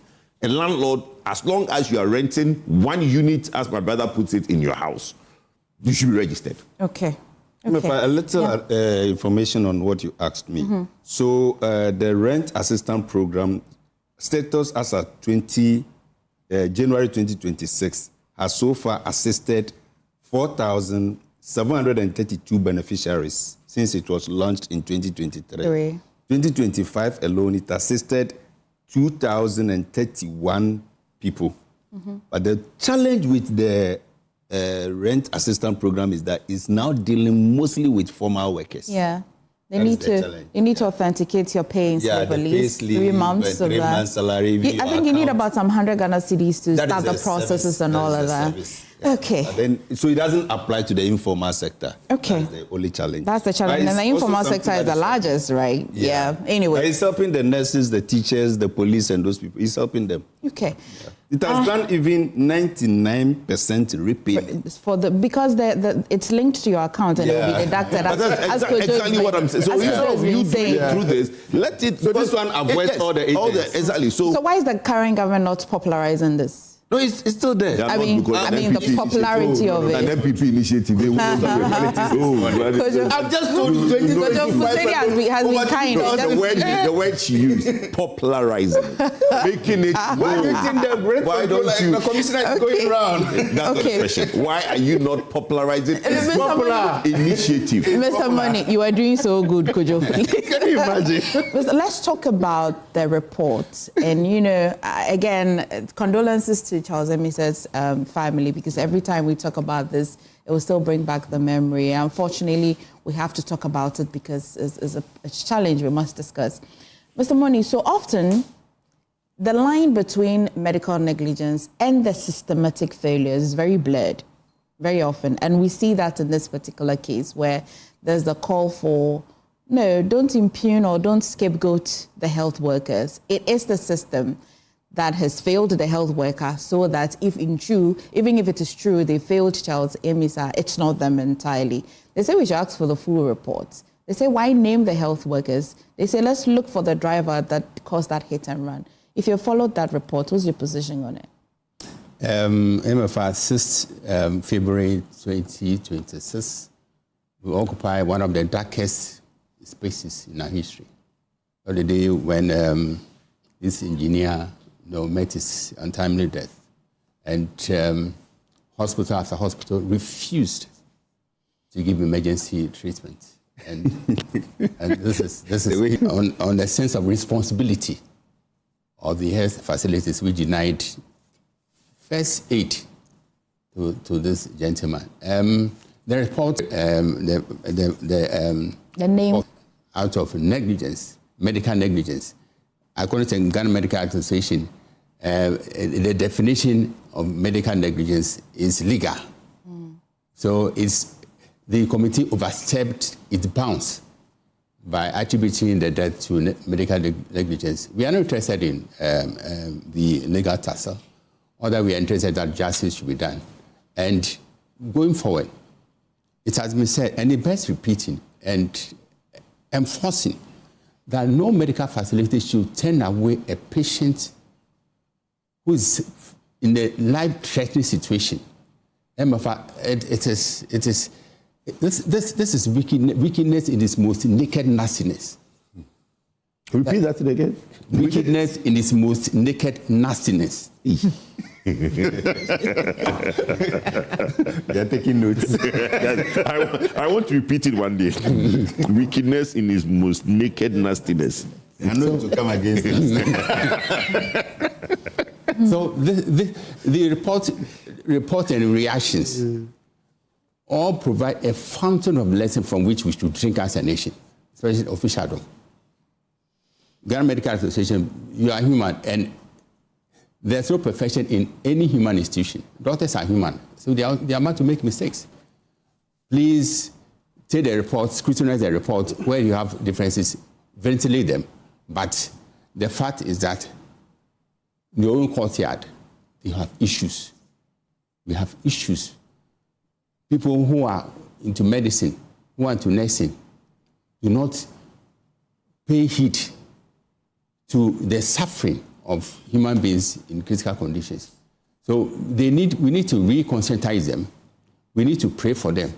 We need to ensure that they live up to expectation. Officials must also ensure that there are enough facilities to meet the healthcare needs of our people. So these are my initial. Okay. Kojo, we'll put this conversation in a bigger context. We all know that the ratio, patient to doctor ratio in Ghana, the recommendation of WHO, we don't meet it. Like when we're having that conversation, we're so low, it's even embarrassing. 22,000. Now it's about 3,000 and over as of 2025/2026 this year. Kojo, did you follow the report? I'm now getting sketches of it, but the bit that beats my imagination is that up to today, the police has not been able to arrest the hit-and-run driver. Yeah. That's strange. With all the cameras that we've invested in around the country, the police should bow their head in shame. And no one is talking about Nobody's talking about that. Yeah. And I think that is a very, very big part, because it's not, in today Accra, it's not possible. With those Huawei cameras, it's not possible. I challenge the police on this platform. It's not possible that somebody will do a hit and run in Accra and the police are not able to track who the person is. That means that infrastructure is really not worth investing in. But before, the police had a good record of tracking down people. No, but don't forget to, my brother, do you see those cameras I'm talking about? The Huawei cameras, those white poles. They are in every junction, every corner of Accra. Some of them have been knocked down, though. Some of them, yes, a few. But in those areas, we need a report from the police. Yeah. Please, sir. Good morning, IGP. I met him in Kumasi, very nice man. You know, he was 2IC. So I've already stored his name as 2IC. So when I met him, I was showing him his number. I was like, Kojo, but I'm no longer. I said, I'll change it. I'll change it, sir. Good morning, IGP. Very nice meeting you. But please, sir, let's get a response on this. I think closure is also important for the family. That it was a hit and run, and the corporate is today still walking free. Yeah. I think is a problem. But on the topic of the report, I think that the no-bed syndrome that led to this, which everybody is concentrating on the Kolebu. Police hospital and Ridge Hospital have been left off the hook, in a way. Have they? They've all been No, but the doctors and everybody named is Kolebu. They are mentioned. No. The names started from police hospital. So the police hospital corporates have been already enriched. Yes. Then that's fine. Yes. Because, what do you think? The Ghana Medical Association says that it wasn't appropriate to mention the names of the doctors. Naming and shaming for me, 100%. People are not comfortable with naming and shaming. But it's the only way we will get ahead in this country. When people know that they do wrong, they will be named publicly and shamed. Naming and shaming is more punitive than slapping the heaviest fines. Yes. But they say that the report is not sacrosanct. You can't. It's not a finality to the investigation. Oh, no, nobody is giving. I don't think it was judgment on them. It is just to say that these are the people who did this. Yeah. It's very important. So we're all on the same page that it was okay to have it. It's a factual, it's a factual finding by medical professionals. Yeah.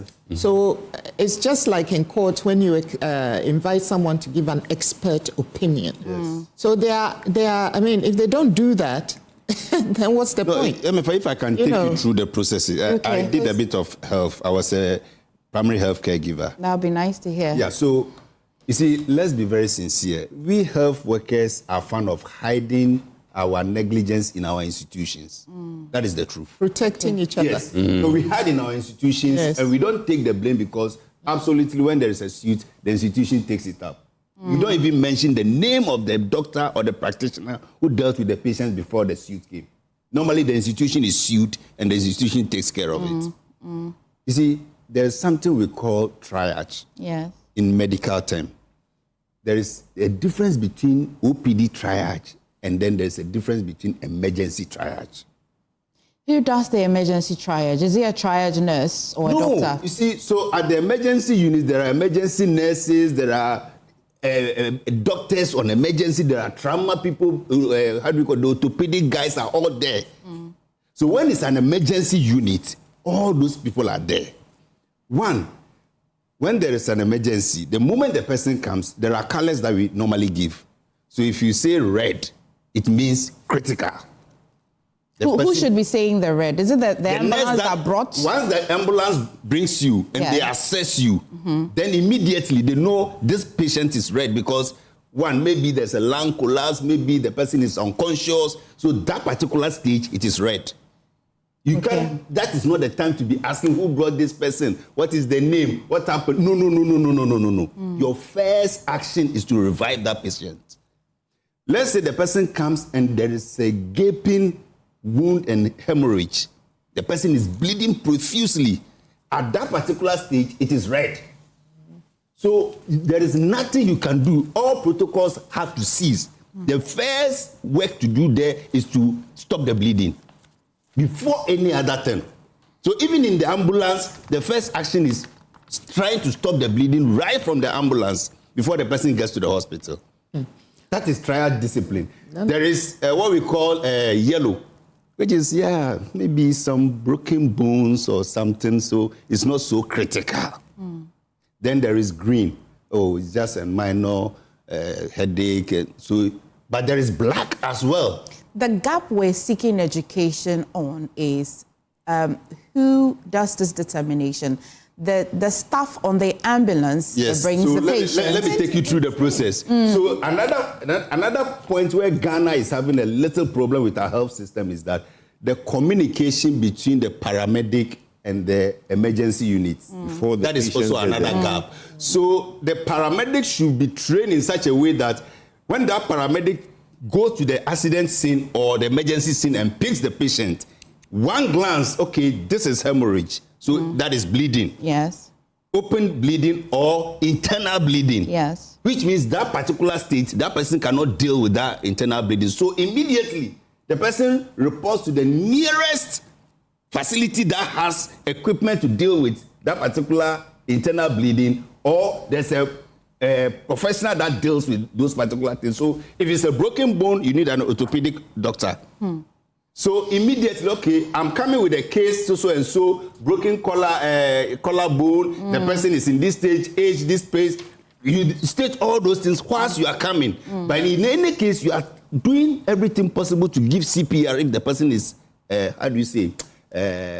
is unconscious or something. You are giving CPR.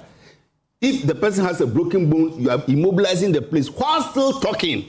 So whilst coming, you are still talking to, maybe if it's 37, you are talking to the people to prepare. So they know what they are receiving. They know what they are receiving. Is this where you say? Unfortunately, the gap in Ghana is that we pick the patient and we are now looking for where to take the person. Yeah, it doesn't work like that in practice. So we've invested in the ambulance without a communication. That is the problem, because the ambulance doesn't have a database does not even have the equipment there, and some of the staff, according to the report, don't even know what they are doing. Yeah, that is the danger. Yes, the ambulance staff. Yes. Some paramedics. Of them are not. I know, but it's not happening. They're supposed to be trained paramedics. What is the situation? One, at least, rather than what should any paramedic on an ambulance should be able to give blood transfusion. But at least, to be able to do basic CPR. That, as we stand I'm now, saying that okay. Have they only been trained on carrying and driving?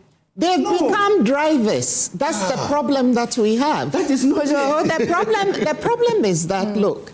The ambulance guys, even basic life support skills, according to the report, not me or anybody else, the expert, they don't have.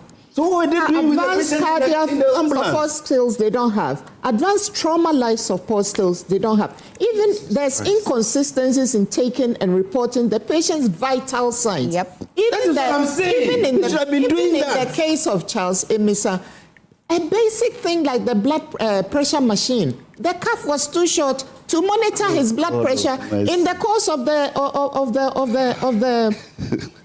transportation of the patient. And also, there's no proper chain of command. Everybody is doing whatever, and they can't even document critical, vital signs of the patient. I mean, these are very basic. In this case, will a doctor be fair to know that this is a hopeless situation? So that is where I was going to land. When they detect that it is a black case, they don't want that record on their hospital. No, but then the first hospital he went to, it was not black. His vitals were normal. Yeah, the police hospital. His oxygen was 99 or something. His blood pressure was 120/80. I mean, so that person should have saved him. Yes, that was a total could have saved him. And this is why they are saying that he didn't die of trauma due to his injury. He died purely of medical neglect. And maybe I think they are entitled to do so. The bleeding. I think they are entitled to come to that conclusion. They are qualified to come to that conclusion. And medical neglect is just a subset of negligence. So those who are saying, oh, he's pronouncing them negligent, blah, blah, blah, he is saying in his expert view, this is medical neglect. No, and the truth is that any referral hospital doesn't have an excuse. This is it. And consistently they've been doing this. Health centers can do that. Chief compounds can do that. But a major referral hospital does not have any excuse to turn away. And there were 3 referral hospitals in that this was case. And then they also then referred them to EGMC finally. Yes. This is where the ambulance staff said that they were not. Enough is enough. So in Kojo, this is in your regime, the then Akufo-Addo-led government added about 307 ambulances to the fleet of ambulances that we had. Would you say that the focus was on the ambulances, but not those who were operated for efficiency? Okay, there wasn't any ambulance in the country at the time. At the time. Oh, when I say okay, let me change my words. Let me change my words. Okay. Let me change my words. Okay, let me change my words. Okay. 125 ambulances per ambulance. So let me change my words. Pardon me. Let me change my words. The amount of ambulance in the country till when the 300 came in were woefully inadequate. All right, that's true. The system that we had, I think that's better, right? That's a good English. I'm learning from you. I'm learning the semantics. We're woefully inadequate, right? Yeah. Now, when you now come in and face with a challenge of something not there and you want to now bring it there, you now prefer a solution. That solution was 300 ambulance. Yes. Now I've jotted down and made notes, as we've discussed, and that's why some of these panels are very important to inform policy.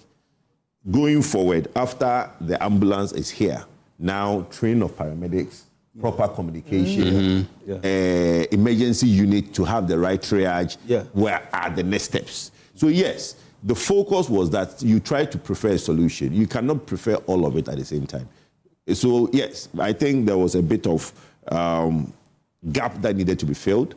That was filled with the presence of the ambulance. Then the next step should have been the training of the paramedics. They have just paramedic training centers. Exactly. And those are things, you see, and unfortunately, you see, my brother is talking about these things, but they are in power now, talking about research. No, but let's yes, but what are you researching? But the ambulances themselves, some of them did not even have the equipment. They were not ambulances, so some of them were just cars. Yes.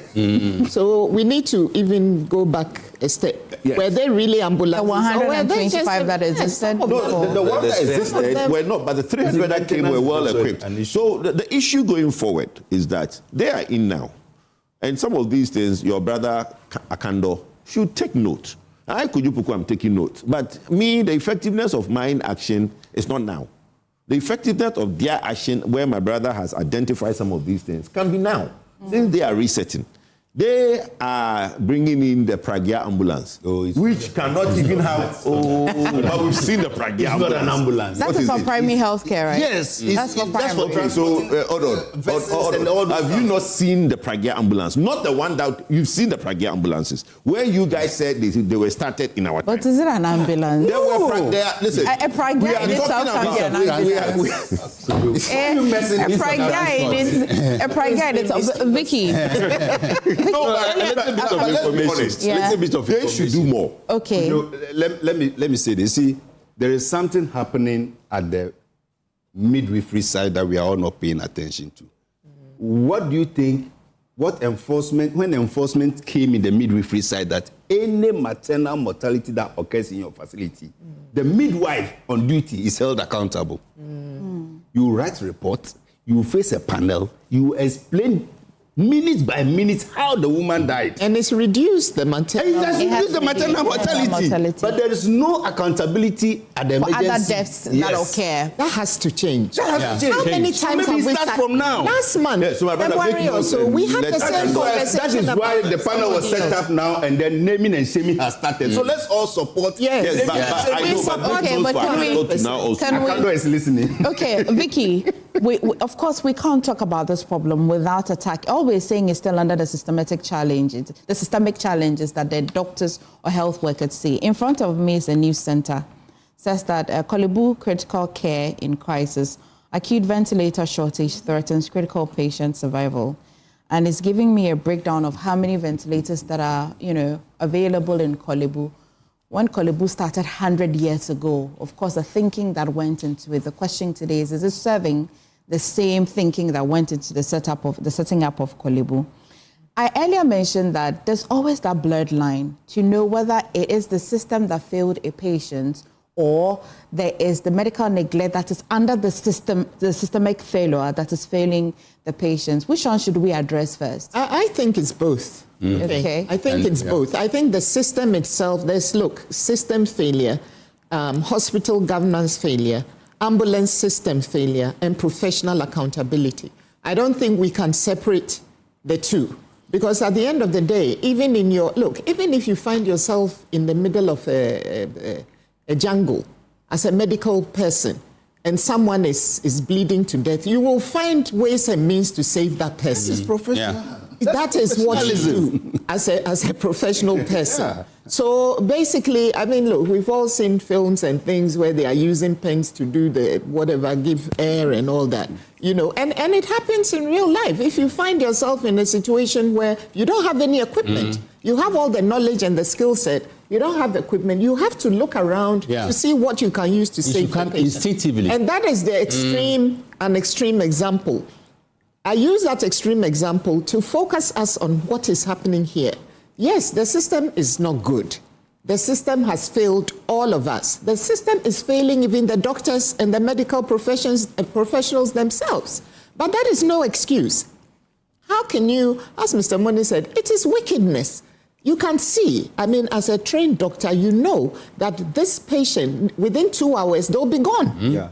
You know that, and you don't care. Have we really become so impervious to pain and human suffering? Let me draw your attention to this. This says that health workers say the persistent shortage of critical equipment is taking a psychological toll on frontline staff.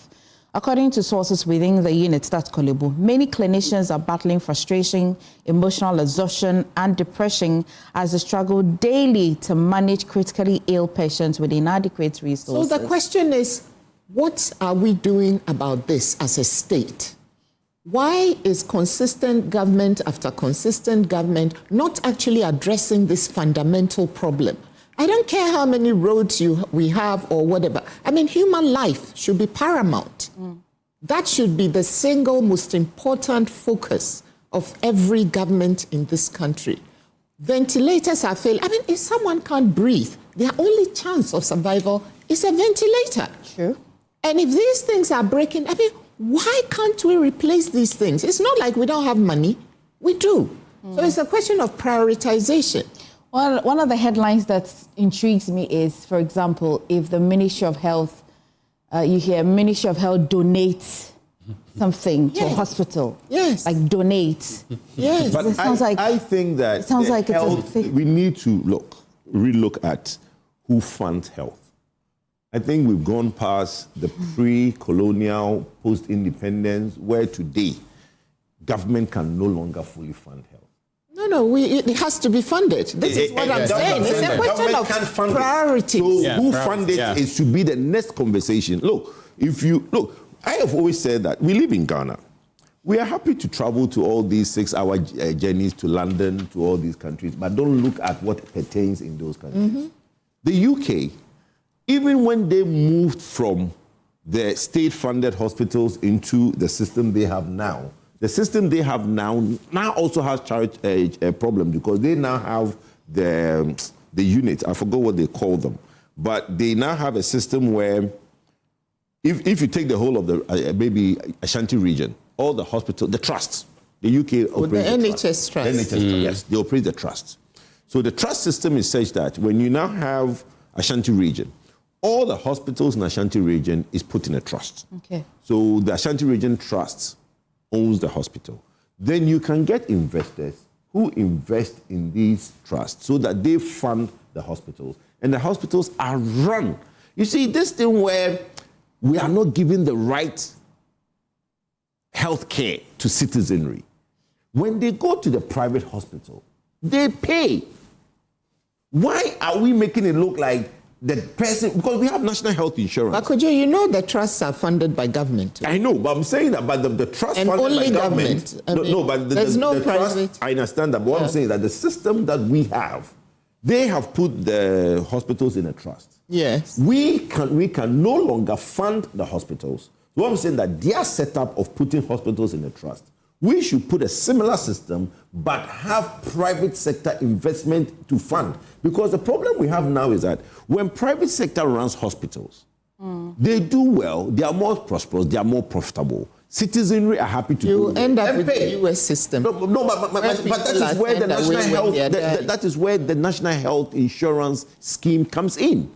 So, I mean, I hear the debate on the national health insurance scheme.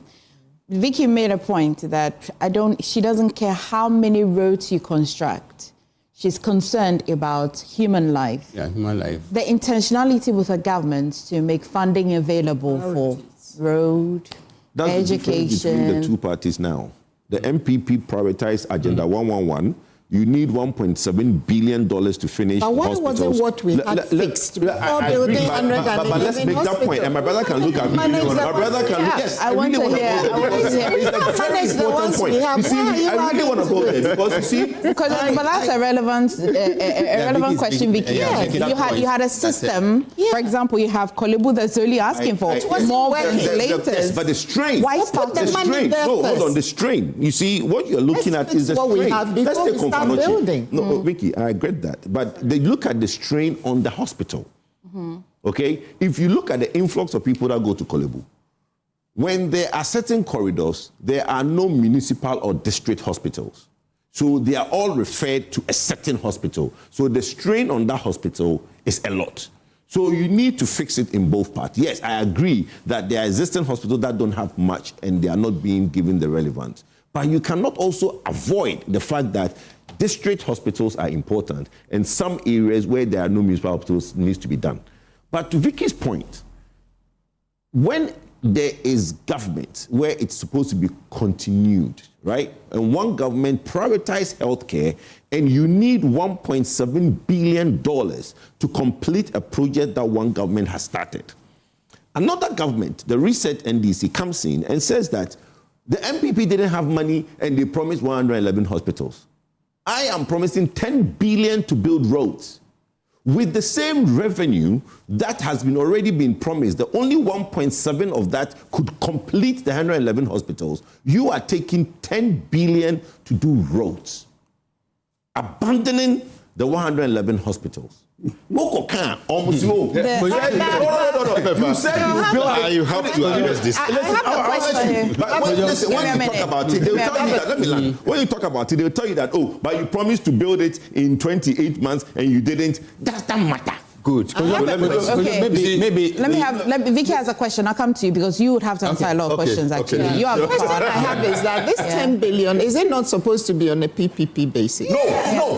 Is Listen. it not? Is it coming from government? Yes. The funding of roads. NDC said, let me answer Vicky. No. You're not supposed to answer. Let me answer Vicky.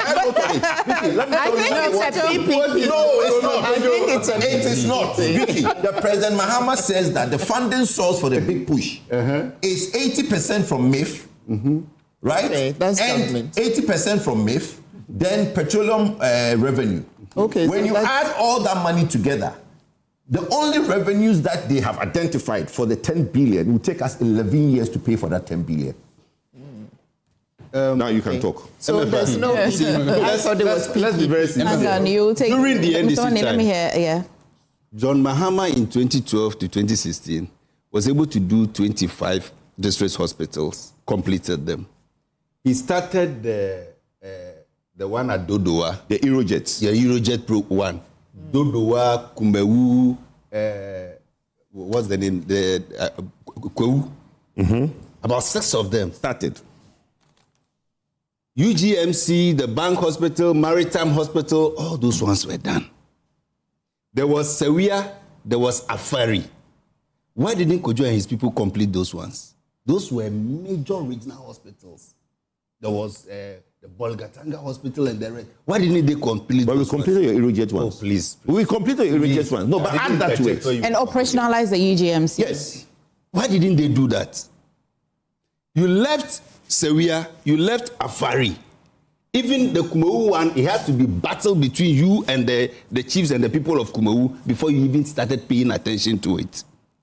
As for the one at Kojo-Betifi, I don't know whether it's completed or not.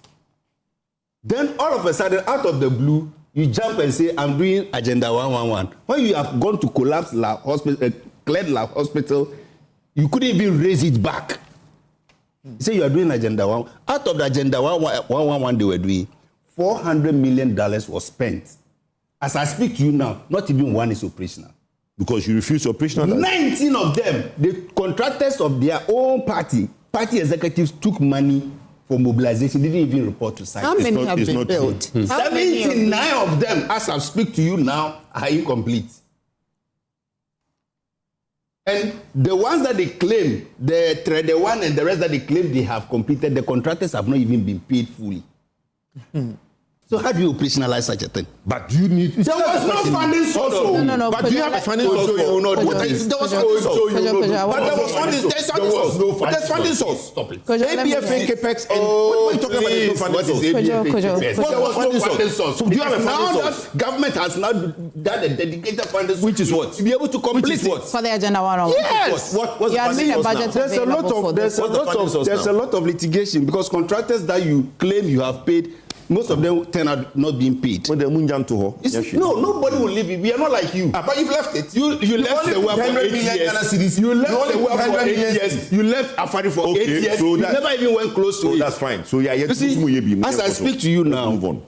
With 2025 alone, over 24,000 medical equipments were actually procured just to make sure some of these issues are dealt with.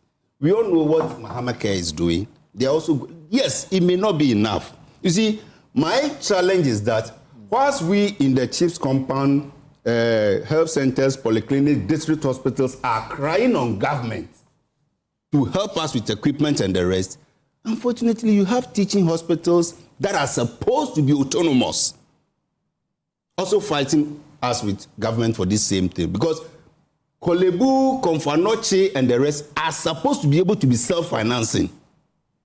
But Emefa, it will shock you. You go the basic things that they are supposed to do, you'll be waiting for even lift will get malfunctioning. They'll be waiting for the health minister to come and... Kojo, for a genuine project feasibility, did the MPP genuinely think that increasing it from 88, because at the time they wanted to do 88, and then a forensic audit suggested that every district would require, which means they had to increase it to 111. Completely. Make it but do you hear? Do you hear what Vicky says? And for both of you, for both parties, especially because the concern is that it's not the inavailability of bigger facilities. It's the fact that the ones that we have must be thoroughly operationalized. I agree with you 100%. The argument the NDC puts up when we bring Agenda 111, for me, I don't even know where it's come from. Look, there is a genuine problem in this country. When you go around and the chiefs and the people, I know areas that were not included in that program. And people brought delegations, and rightfully so, they didn't have anything in that area. So it will now be added. And even now that 111 we talk about, it's more than 111. Because areas don't have hospitals. Let me address Vicky's issue. Vicky made a very good point. He says that, why are we not paying attention to healthcare, but trying to now police roads? There is a direct dichotomy on the two parties. To be fair, they depend on each other. Yeah. To be fair. I didn't quite put it that way. I don't want to be quoted. Okay. Okay, Vicky wants an intervention. She wants to quote. She wants to restate it. That is not what I said. What I said. You're good at this quoting. Yes, that is not what I said. Roads are important, but for me, human life is the most important. Thank you. That's what I didn't say. Why are they okay, fine. So we are private. You see, when people sit on platforms and say certain things, NDC started a lot, but they didn't complete. This erosion, which erosion did you complete? You did not complete any erosion. I mean, governments in government. There have been governments that have started. Hold on. And didn't finish. We completed all. Why didn't you finish? We completed all, bro. Why didn't you finish Afari? Those are the only two. Why couldn't you finish Afari it? is completed. If I tell you, I don't want to sit on national television. Afari is completed. It is. You see, let's say two things. Okay, Emefa. Let's say two things. If you're on national television, completing a hospital and operationalizing the hospital are two different things. Yes. And the two should go in tandem. Hold on. You guys who say that you completed UGMC, but it was not operationalized. Because you refused to operationalize but that's fine. it. So when we're educating, you completed please, Afari is completed. How? It's completed. How? That hospital is a completed hospital. Oh, my brother, you see this thing you guys talk. Stop. No. Which facility in Ghana do we need contractor to be paid before? No, he has to finish and hand over to you. No, but the point is that from Dr. Said. Yes. My check says that their ferry is 90% completed. It's completed. 90%. It's actually left with operationalizing. Operationalization. That 10% is a whole lot. It's a whole lot. Yes. Okay. I don't want to tell on national television why the hospital is not operationalized. So let's. Why? We brought it up. I don't want to. It's human life. It is as a matter of access, the road access to that hospital. Yes. The controversy. No. It's just a little. The roads have been done. Go and find out why the hospital road is being done. I'm telling you something. You are not listening. You are saying it's being done. I'm telling you that the reason that hospital has not been operationalized is to do with access road. It's just by the roadside. But we must come to a genuine consensus that you can have a beautiful hospital, but access to that hospital will be a problem. Very important. So we have reported stories of access first. The controversy is where the access road comes from. That's the controversy. It's just by the main road. Oh, my brother, can we move on from that? Just simplify it. I'm telling you, I don't know the place. It's not just sit on the main road. The access road to the hospital is one of the main. Let me talk about something else. What when you took over the Afari Hospital, when you took over the Afari Hospital, what kind of hospital did you inherit? And what are you planning to do with it? So the hospital, as I speak to you now, yes, it's been painted, the roads to the inside, everything has been asphalted, yes, but the equipments are all not fully installed. As I speak to you now, access to the place, everything looks okay, but operationalization is still in, because the contractor says he hasn't finished. And we must take the contractor's word. He's not finished. The point is, if he want access to electricity, all the equipment that have to check their power capacity and everything. He has to do all those things and say that everything is foolproof now. I've handed over to you. So when is he expected to finish? Well, that would be a question that helps. I think the media should us. step in. Yeah. Media should step in, let the people. Yeah, because that's the so many people are desperate. Kojo, you shouldn't be, let me use the tree word, don't use patapa in this one. It's not patapa. You had 8 years. Why couldn't you operationalize those hospitals? But you see, the issue... Honorable, the directive principles of state policy. Yes. Enjoins subsidy government To continue. Projects Yes. initiated by the previous government. I agree. Yeah. And that is why we completed Erojet projects. We completed the Erojet. Well, both parties are. No, but you see, the issue that we are going forward Because having is that my biggest problem is when one party sits on TV, the finance minister says that he's inherited a project that doesn't have money. You need only 1.7 billion to finish it. You say you don't have 1.7 billion. Meanwhile, you started you've actually issued over $8 billion worth of contract that you don't have money to pay for. You don't have the money. If looking at all your revenues that are coming in now 2025, the NDC cannot pay for those big contracts. And anybody should challenge you on this. So, Kojo, if the NDC cannot, I remember you did a paper on that. Yes. If the NDC cannot pay for those projects, how do you think that they should make a commitment towards finishing hospitals they don't have the funding that for? We are now addressing that somebody came in because he doesn't believe in continuous government. He will rather shame and leave certain projects instead of it. Look at the one that came up with the But how do they know? Because I know that there's been some budgets made available. Hospital. Yes. Hospital. The Children's Hospital. I'm not. Yeah. I'm not because it is something that Ghanaians are beginning to notice that instead for you guys to finish something and let the credit comes to Ghana, you will not even continue it. Was it a World Bank project or not? Yes, it's the World Bank project. Yes. So what was the World Bank report?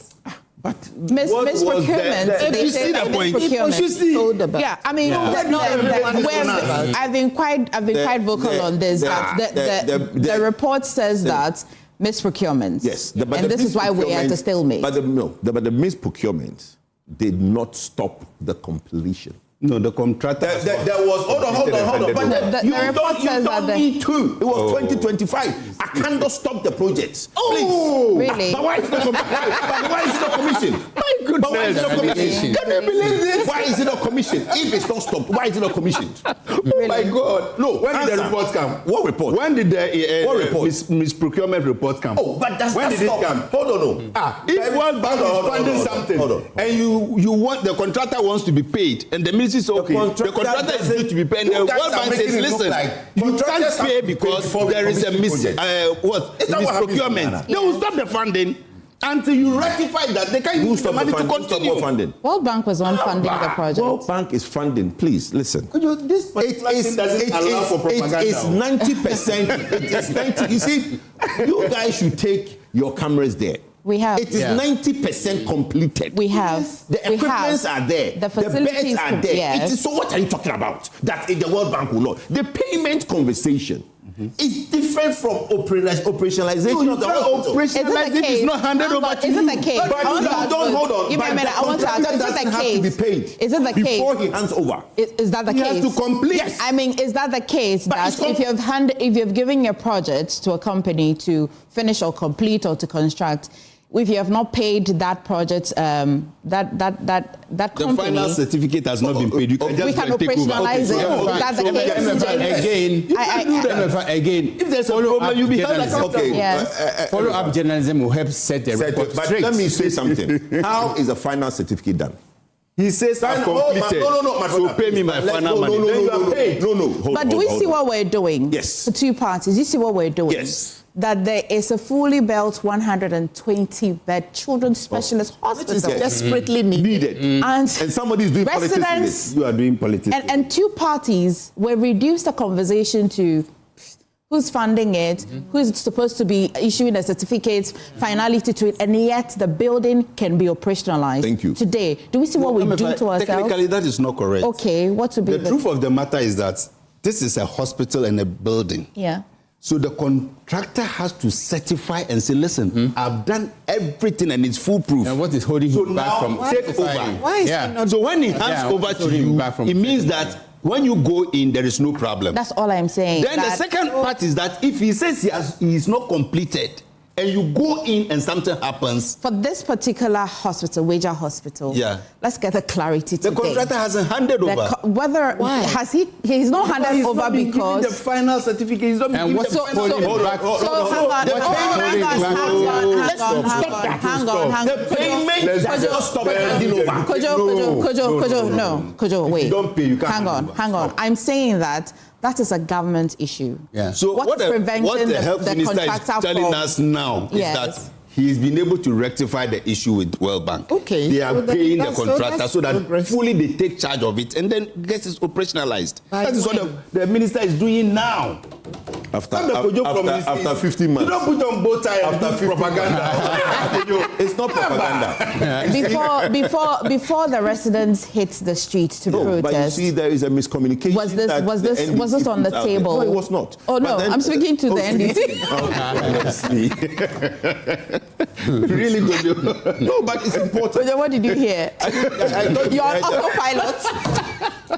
My goodness. No. So for me, I think there was a bit of miscommunication. Yes, the explanation was not properly given to the residents, and that rightfully so, they had every right to demonstrate because they didn't know some of these technicalities. And like you said, some of these technicalities will appear a bit trivial, but they go to structural integrity and everything of the hospital. If you force takeover without a contractor saying, I've finished and handing over to you, there could be consequences. So at least, yes, it's a bit slow, but we need to do the right. More so when it's a World Bank funded project. They don't just go with sentiments. They need to inject a sense of serious That is what the health minister is doing now. I'm sure this thing will get operationalized very soon. After demonstration. Okay. We seem to be doing quite well as a country in terms of press freedom. I'm going to start with you, Mr. Money. That in Africa, at least, we are ranked the 4th. We've also if I just state it as it is, we have improved from where these people took us. Why are you shy? We've also doubled up by 13 steps. Yeah. I mean, let me hear from you. If you compare the past, and I'm talking about past, or through to the immediate past to now, what's your assessment? Emefa, let me seize the opportunity to sprinkle a good dose of commendation on all journalists, men and women who endure endless working hours, people who work in a brusque environment, people who earn slave wages, except, of course, multimedia journalists.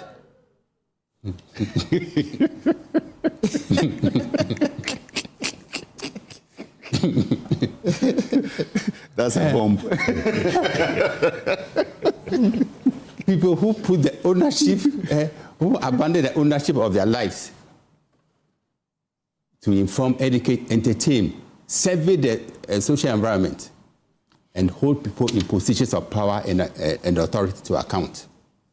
If Ghana is touted as a beacon of democratic accomplishment, the chunk of the credit should go to the media. If Ghana is today making strides in so many areas, again, the media should take the credit. In 2018, we were 23rd globally and first in Africa. Self-praise is alien to my principles, religious principles. Self-praise is incongruous with my personality.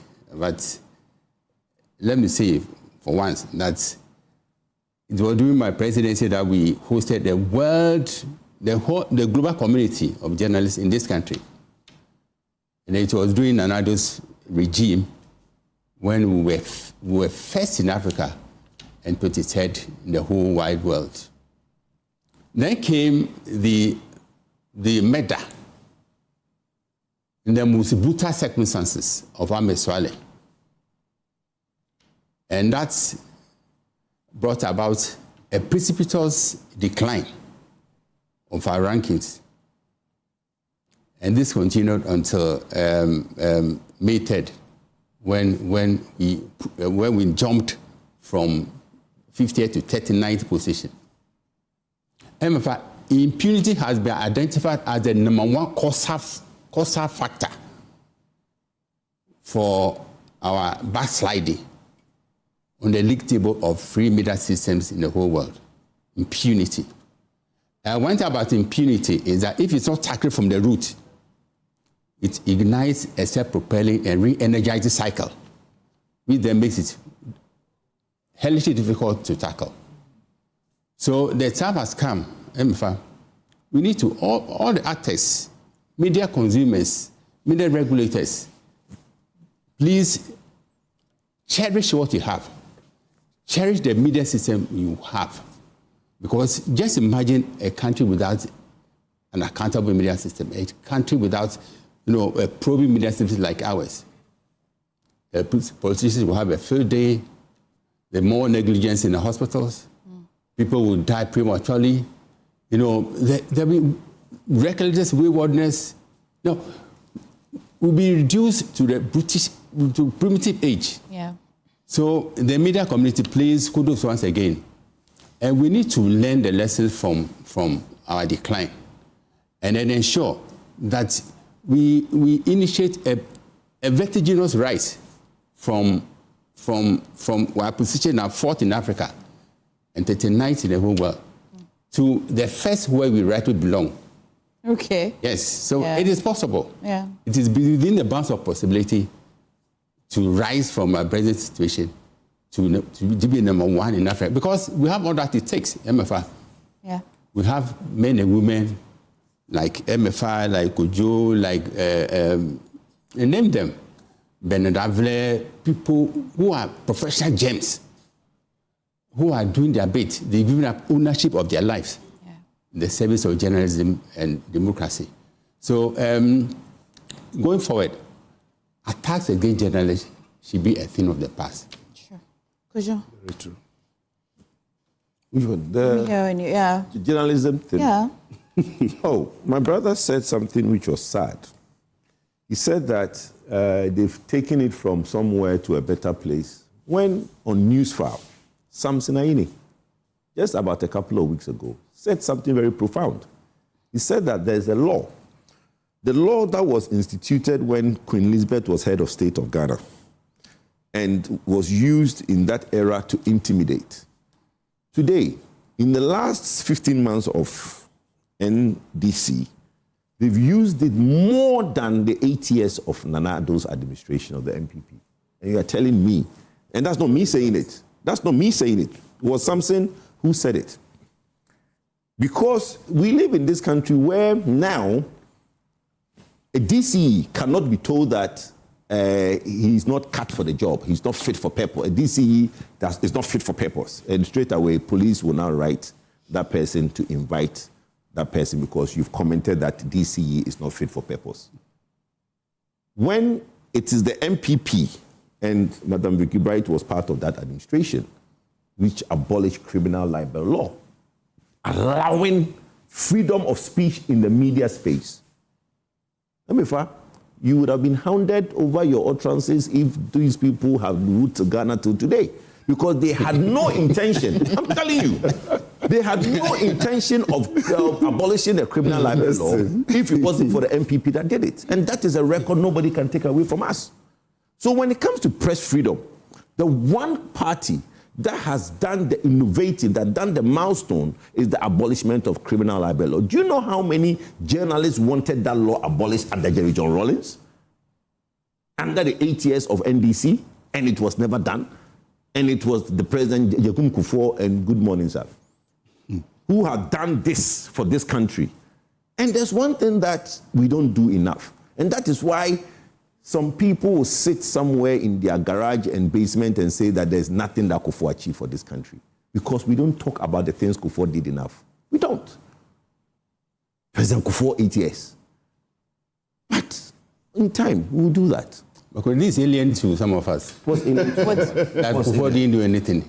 No, but haven't you heard? It's a figment. No, but hold on. Haven't you heard? Are you not on social media? No, are you not on social media? But that's not what I'm discussing. No, I know, but no. The day I'll We are discussing the press. No, but you see, if I make that statement and you say it's a figment of my imagination, then you're not being fair. Because it's been the last 2 weeks, it's been a topic that your NDC party have not been able to come out and denounce that. Was it said by the NDC party? It was sent by a very proponent of the NDC. But it's not the NDC Well, party, it's the NDC. They either come and denounce it or they don't. We are putting it on them. To now make it worse, let me land. To now make it worse, you know what they've done? Everyone saw what we did. I mean, I was part of every government's performance was very viable. The Ghana International President, it's a donation from President John Mahama. Yes. The MP. No, Kojo. Let me- No, he's missing best. No, but I think Vicky should expand on that matter. Vicky will. It's okay. We have a few Emefa, minutes, yes. Let's be very sincere. Yes, President Akufo brought the repeal of the criminal libel law, but it was under Akufo-Addo as Attorney General that Rawlings's courtesies were withdrawn because he was speaking. I think Kojo has forgotten about that one. Under the 8 years of NDC, John Mahama, no journalist, single journalist was handed out of Ghana. Under Nanado, 2 of them were handed. Manasseh Azuri had to go for asylum. The other guy from Upper East has to go for asylum. Even one was killed. As for those who were beaten there, that one was normal. And you expect that your press freedom will be going up. You brought it to the lowest barest minimum. Even in opposition, your headquarters was a war zone until you came to power and started beating people up. So Kojo, it's not about who took. Yes, President Akufo did a yeoman's job because from transition to military rule all the way to Rawlings was like the only thing Ghanaians knew. So it was during President Kufuor's era that media pluralism started coming up. Yeah. But Rawlings also granted you guys the license. Have you forgotten? Even Tarzan, his radio station, Rawlings granted the license. But if we put it on the scale, the government that mostly harms journalists is the MPP, and especially under Akufo-Addo.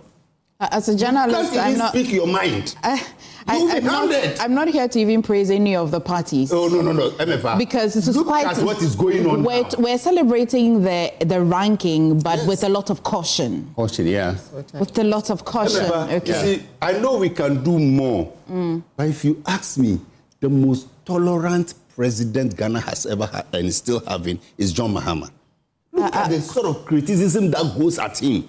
Do you see anybody being hounded? If you go and commit a cyber crime and the cyber crime unit invites you, just like Sami Jemfi was invited, then you say that is media It is hounding. the blurred line between when a matter is a bit tortuous or becomes criminal. This is where we're trying to find a clear line. Journalism is not about criminalizing issues. If you go and involve yourself in criminal issues because of freedom of speech, you'll be dealt with.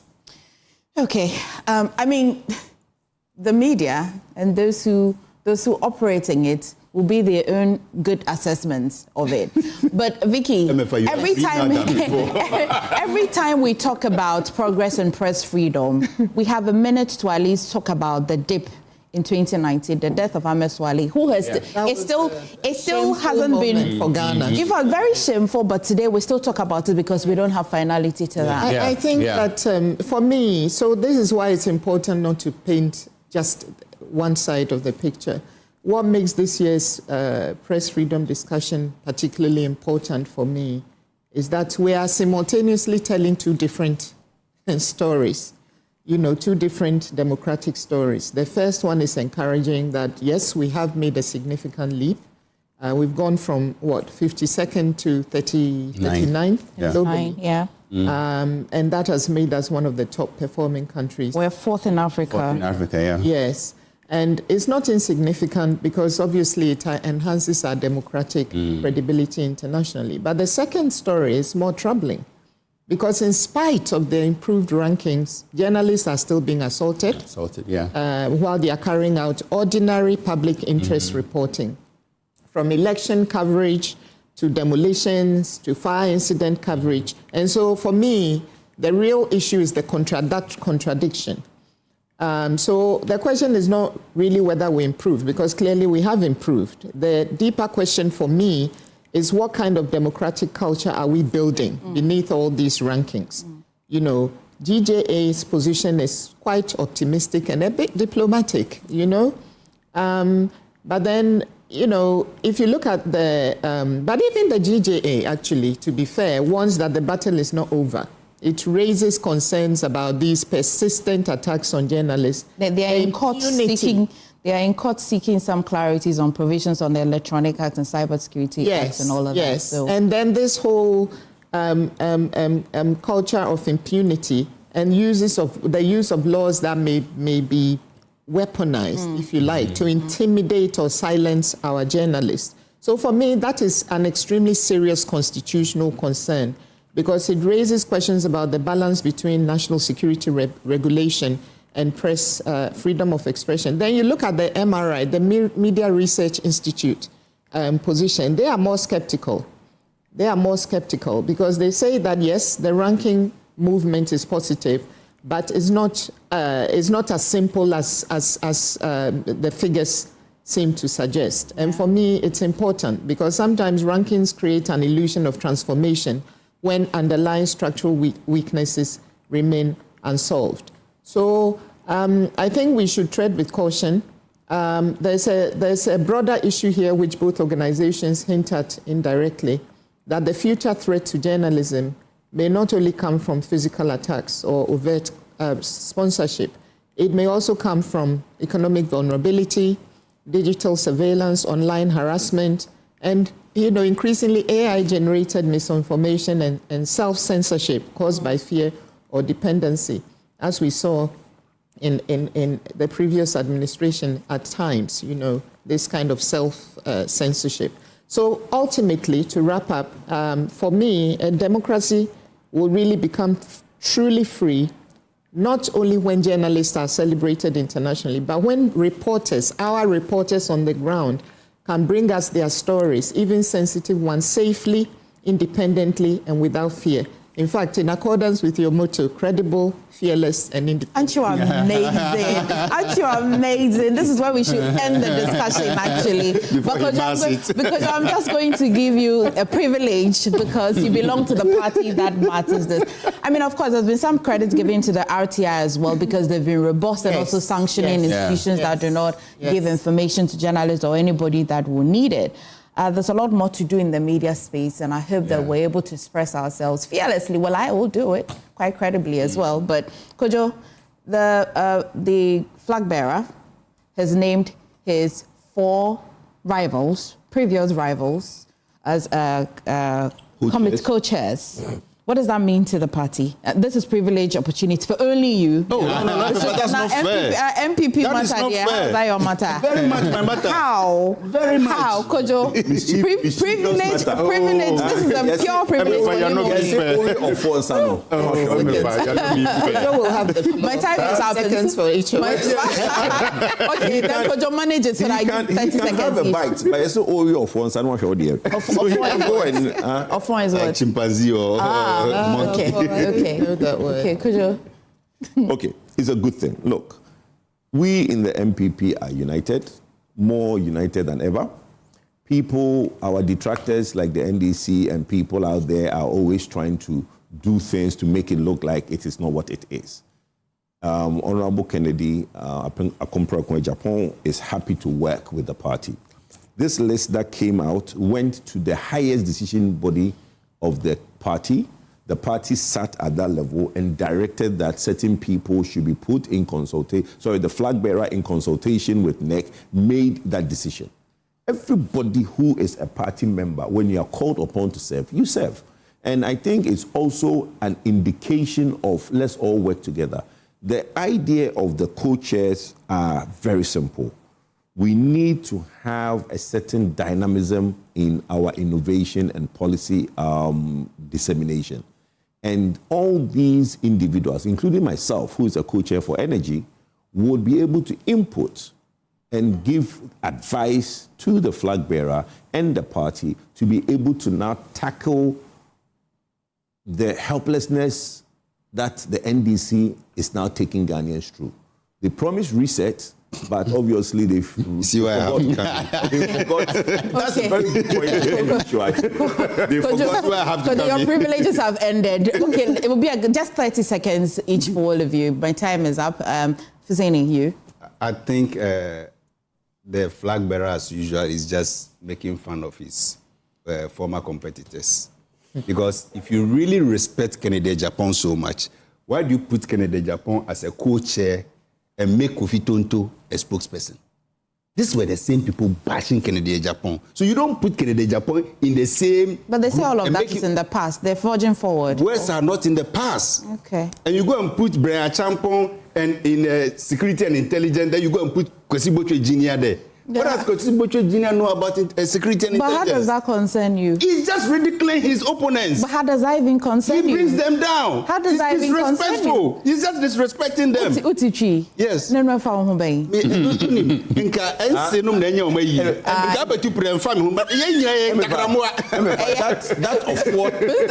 of what he should take note of it. No, but it's not fair. Just a few seconds on that.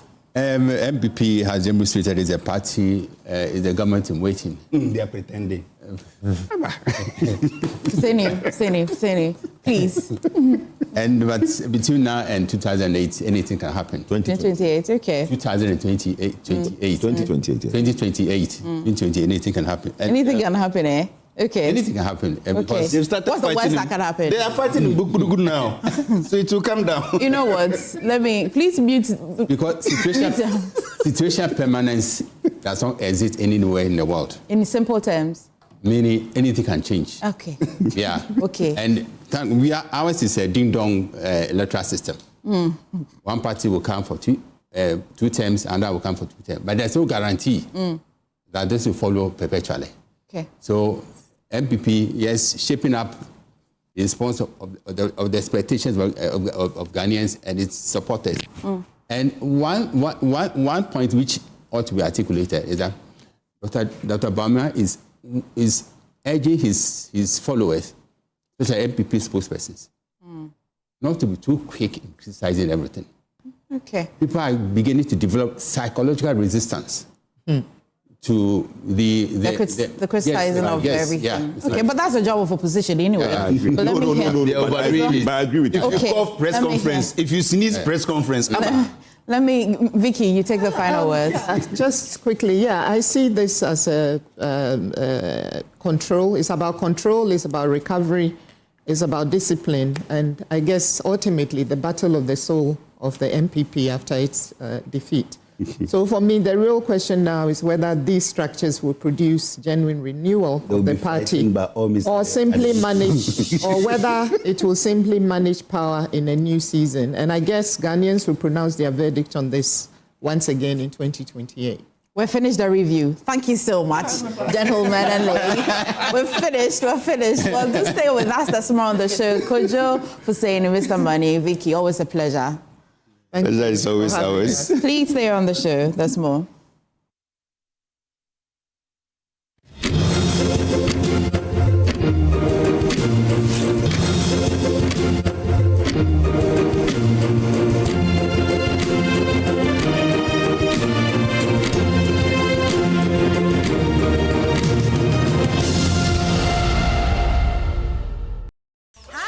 Let me share my wildlife experience with you at Safari Valley Eco Park. Welcome to Safari Valley Eco Park. Our electric shuttle pulled up and in no time our tour began. We were surrounded by wildlife from the moment we entered the Eco Park. We were greeted by experienced tour guides who took us through orientation and how to better enjoy the experience. Watch these animals roam freely in their natural habitat undisturbed by our presence. We saw zebras, sable antelope, brown crane, mara, silky chicken, nyalas, Shetland ponies, and so many animals I just couldn't keep up. Our tour guides taught us so much about the wildlife, their behavior, and how how to interact with them. I even fed them. We also went fishing on a man-made canal. Then we took a break to have lunch in this serene environment. All this amazing experience for this price for adults? This price for teenagers. It's a bargain. As the sun began to set, it was time to go back home, but not before dinner by the campfire. It has been a thrill of a lifetime, and I can't wait till my next visit. Safari Valley Eco Park, bringing you closer to nature.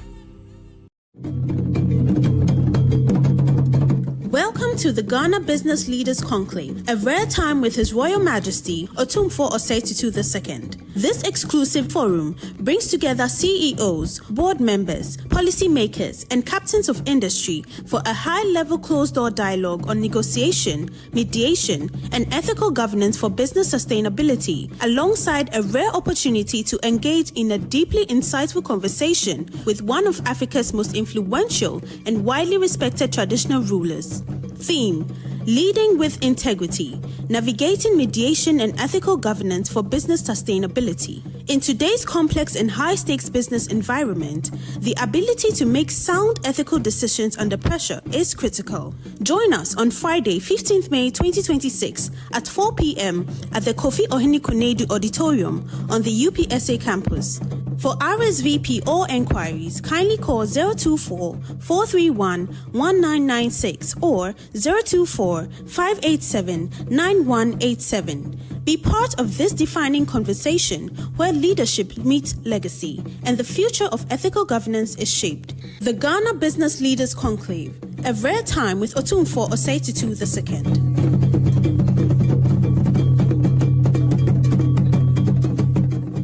To Sulas Enterprise, the shop that deals in industrial machinery such as generators, rice millers, water pumps, compressors, and mowers. From the smallest to the largest capacity, at Sulas Enterprise, we give you nothing but the best from the best brands such as Honda and Perkins. When it comes to our generators, we also sell mowers coming from brands like Honda, Briggs and Straton, and Oleoma. And when it comes to our water pumps, we offer you brands like Lily, Prudin, and Pedrolo water pumps. We also sell rice millers for all capacities. We are located at Spintex Kakalika Plaza. Also, find our various locations as displayed on screen, or call us on the following numbers: 0243-839-463 or 0554-154-416 or 0240-541-493. Sulas Enterprise, where quality meets affordability. Another week is here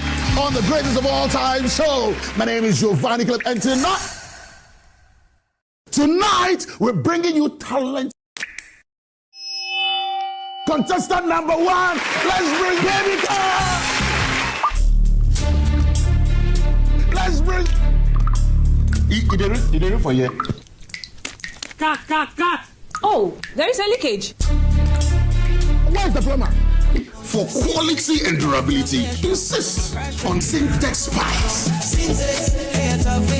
If you want quality, this be where you belong. Strong, tough, and reliable. Your perfect match to your trusted Syntex pipe. Syntex pipe, it dey carry water, no wahala. Syntex pipe, it dey make water dey flow. Syntex, and you're strong, and you're tough.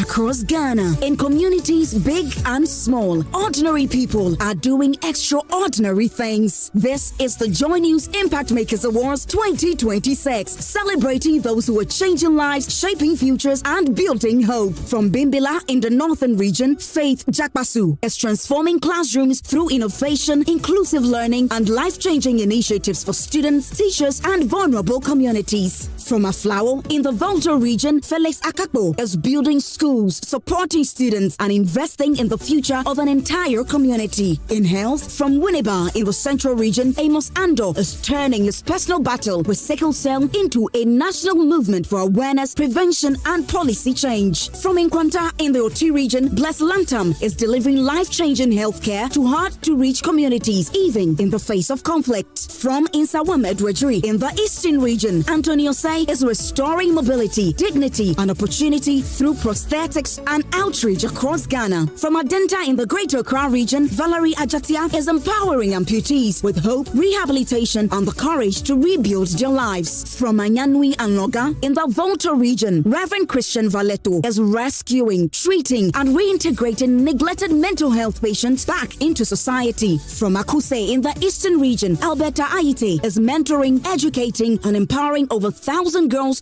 to dream beyond limitations. From Senya Breku in the Central region, Isabella Akwabwa fighting period poverty and equipping women and girls with skills for independence. In Wash, from Sirigu in the Upper East region, Dr. Anthony Akunzule is improving livelihoods through clean water, education, and economic opportunities for women. From Akache in the Volta region, Senyor Bomita is transforming communities through schools, clean water, healthcare access, and youth empowerment. And for the Corporate Partner Award from the Cape Coast Youth Development Association is empowering thousands of young people through education, skills training, and community development. These are not just finalists. These are change makers. They are nation builders. They are Ghana's true heroes. Joy News Impact Makers Awards, celebrating ordinary people making extraordinary impacts. Who takes this home? The 2026 Joy News Impact Makers Awards is brought to you by Ghana CEO Summit, a decade of leadership impact.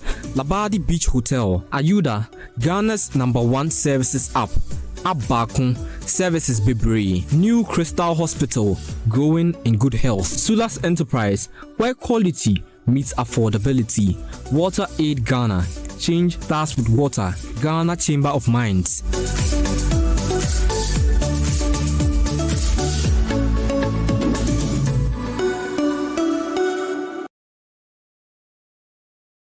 Cadbury Hot Chocolate.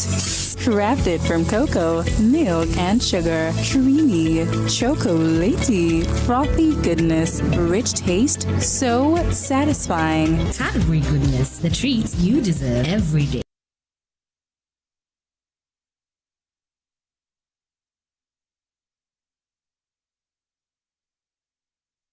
Hi, now let me share my wildlife experience with you at Safari Valley Eco Park.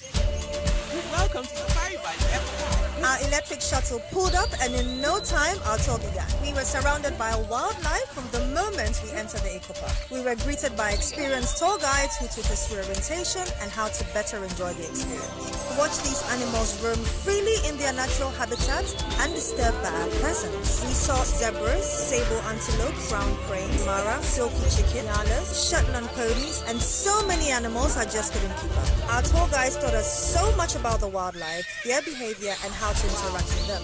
I even fed them. We also went fishing on a man-made canal. Then we took a break to have lunch in this serene environment. All this amazing experience for this price for adults? This price for teenagers. It's a bargain. As the sun began to set, it was time to go back home, but not before dinner by the campfire. It has been a thrill of a lifetime, and I can't wait till my next visit. Safari Valley Eco Park, bringing you closer to nature.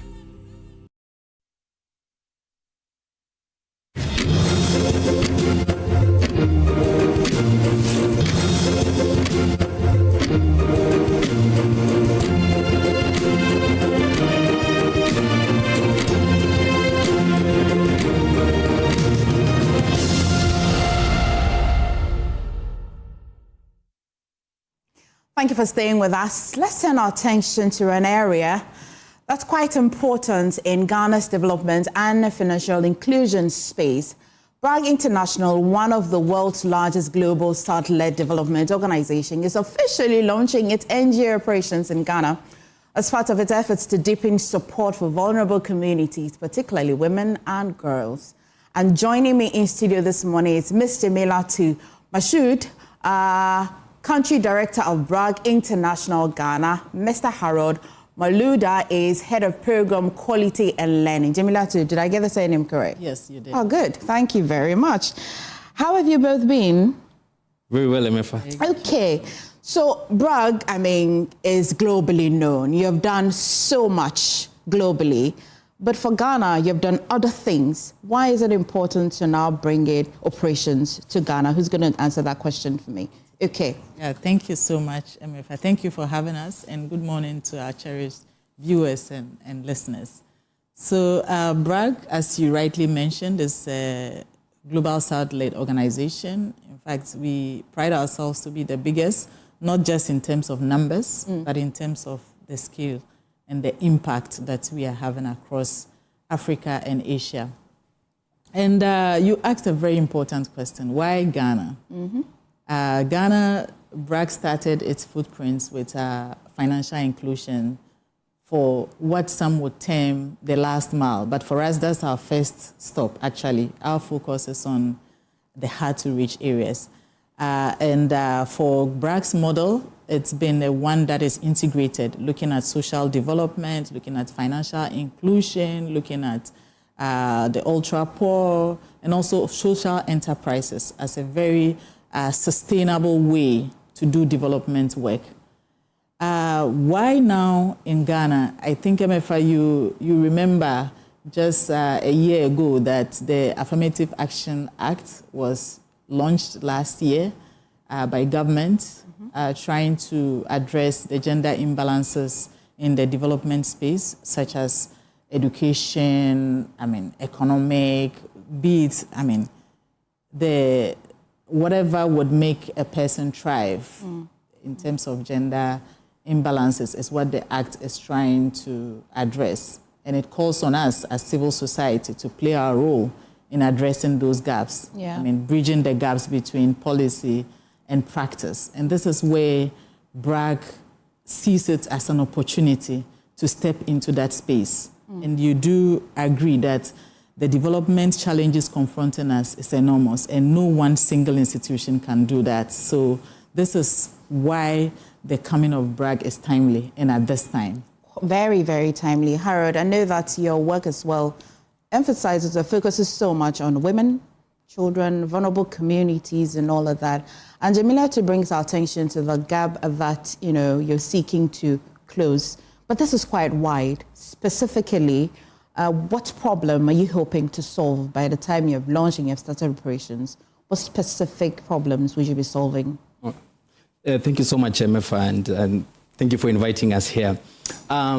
So as Jamila started saying, in terms of looking at the communities, that's not where we aspire to be in terms of the last mile, but that's where we are from. Right. And I'm looking at the social ecosystem and solutions that BRAC brings, looking at education, looking at health. Those are multi-dimensional programs that we have, empowerment of young women and adolescent girls and young women, financial inclusion.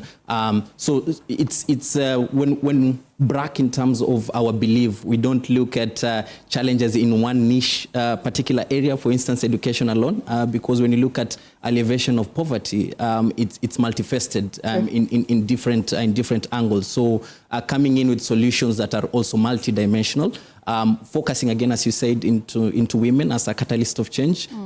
We have experience, as Jamila said, in terms of over half a century.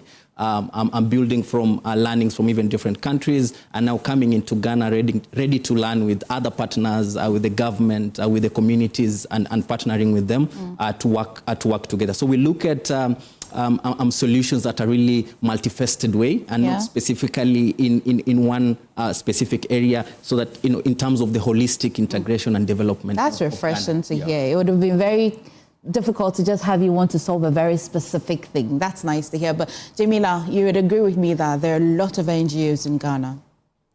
And if not even in Ghana, they are the ones that come into Ghana to want to at least solve, if not this problem, near problems such as this. What's differently is BRAG going to be doing? Thank you very much, Emefa. So I think you hit the nail right there. There are a lot of NGOs, but you would agree with me that NGOs, private sector, government are all putting in efforts to ensure that the Ghanaian lives quality of life. But we still have significant, should I say, imbalances when it comes to access to education, it comes to access to finance for especially women in the last mile communities. It's a huge challenge. You also know that the young girl when she's pregnant, she doesn't want to go back to school after giving birth. All these are, issues that BRAC wants to focus on. And as my colleague mentioned, we are not going to look at it, say, education alone. What are the other factors that affect the girl child when she's in school?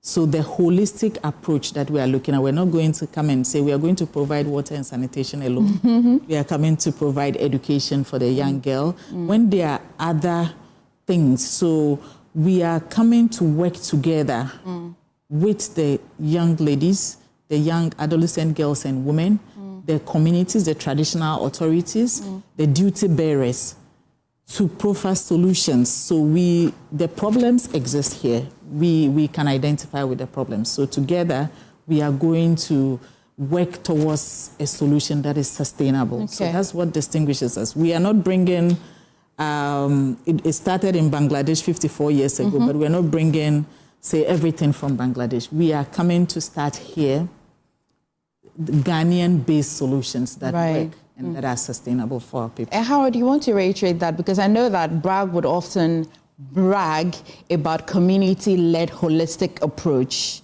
So basically, you're going to identify the community, identify a problem, and then you prefer solutions that will fit that community. But what challenge do you anticipate you'd face? Could it be cultural? Could it be religious? What are some of the things you anticipate you'd be facing? Thank you for the question. And again, the challenges as you mentioned, from the belief that we have that again, when we're looking at the mission and the vision that BRAC has in terms of a world free of exploitation, inequalities, that everyone has the equal opportunity to realize their potential. Yeah. So I believe the challenges will be multidimensional in terms of development work that will come to support the people of Ghana and the government, including issues around access to education, financial inclusion, as we mentioned.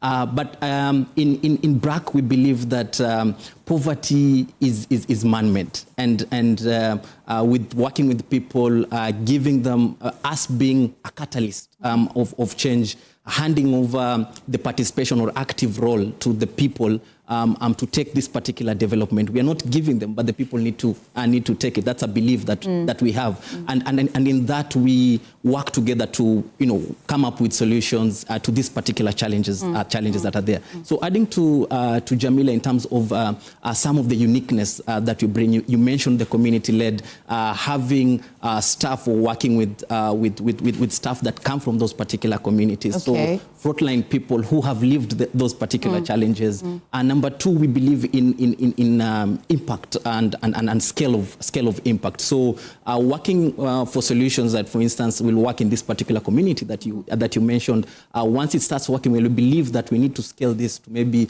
the whole nation, to the whole regions within Ghana. So not staying very small. We usually say that small is beautiful, but big is necessary. Yeah. So very really important. Again, the focus on women as a catalyst of change. We believe in that very strongly. So I think there are great opportunities for us to work together with the Ghana people, with the different stakeholders that we have for this particular. I think Harold has just simplified it as well, because I was going to ask specifically what will a community-led approach look like, an example of that, and he tells me that, for example, using people in the community to at least help solve the community problem. On Thursday, you're launching it. What will the launch look like? Where will it happen as well? Okay. Thank you, Emefa. The launch date is actually Wednesday. Wednesday, actually. May 13th. May 13th, yes, okay. At 9:30 a.m. at Movenpick Ambassador Hotel in Accra. I will be expecting the Honorable Gender Minister, Honorable Agnes Namomolati. Would be expecting people from the UN agencies, from the INGOs, from the NGOs, from traditional authorities, the clergy, and the media as well. Emefa, you have a special invitation waiting for you. Thank you. So, Harold, On Wednesday, if you've launched, after you've launched, and I'll let you take us back to some of the things that you have done. I know that financially you've invested quite a lot in Ghana, but after Wednesday, what will be the first thing I'll see BRAG do in Ghana? Thank you, Emefa. So after the launch day, that's on Wednesday, and I wouldn't look at it as after the launch day because some work has already started happening. Sure. Yeah. Okay. Right. So on the financial inclusion part already, we have started that particular program with BRAC Microfinance here in Ghana.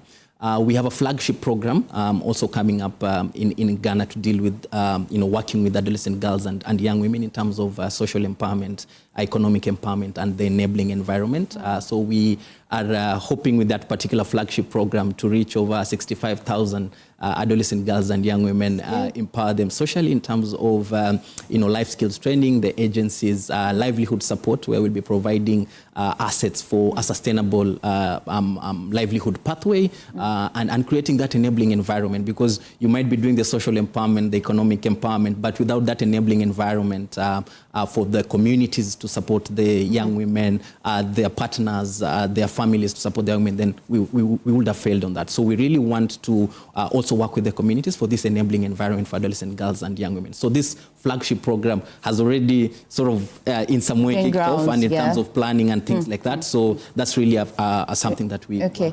For the microfinance, I want you to reiterate on it again, the core object of that microfinance and what it's sought to do, and how different is that from the NGO operations that you're about to introduce, so people don't get confused. Okay. So, Emefa, I think this is a very, very important question. If BRAG, if we are to describe BRAG as an organization, it has about 4 entities. Okay. One of them is the microfinance, which expands access to financial services to the last mile, what we see as our niche, which is our home, where we begin. The second is the social development part, which is what my colleague talked about, looking at supporting communities with tools, skills, and enabling the environment for them to thrive, which is the NGO's operations. There's another strong wing that is technical support to governments across the countries that we operate in. It's called Ultra Poor Graduation. Ultra what? Poor Graduation, okay. Which really targets the people who live very vulnerable populations. But this is technical support that we provide to government to reach, and I know Ghana, we have a similar one, livelihood empowerment against poverty, which is similar to the ultra poor graduation. So we already build on existing systems to address those gaps. Okay. And then the last bit is the social enterprises. Why social enterprise? Because we believe that everybody has a potential to become an entrepreneur with the right facilitation. So we have social enterprises that thrive in other parts of the world, which we are hoping to have in Ghana as well. So these social enterprises, when they're able to make profits, they plow the profit back to the NGO to do development work to reach the most vulnerable populations. So BRAG is huge, and that's why we say we are the largest in Global South. Very well thought through, very, very well thought through. No matter how big and big-muscled an institution is, I like to think you'd have appetite for partnership, would you? Would you not, Harold? Well, and as you prepare for this launch, what kind of partnership are you anticipating to have? Thank you, Emefa. And really, when we talk about scale, we believe that we cannot do it on our own. We have direct implementation that we do. Like, for instance, the flagship program that I said will come in and start with direct implementation. But also, we do work with partners. I think Jamila has mentioned some of the initiatives that we work with government, especially when scaling this particular program. So for us to be able to scale anything, we need to work with other partners. We need to work with government, other key stakeholders. As we come in with the with the launching the NGO here, I think in terms of collaboration is really to still look at like-minded stakeholders and still focus on where the issue is in terms of people in extreme poverty. And in that particular focus, we believe that any solutions that we bring in needs to be targeted, because the people in extreme poverty, they're still the same people being faced with challenges around climate change, around health. So we need to also bring that same focus to these same people. So in an integrated way, in a holistic way.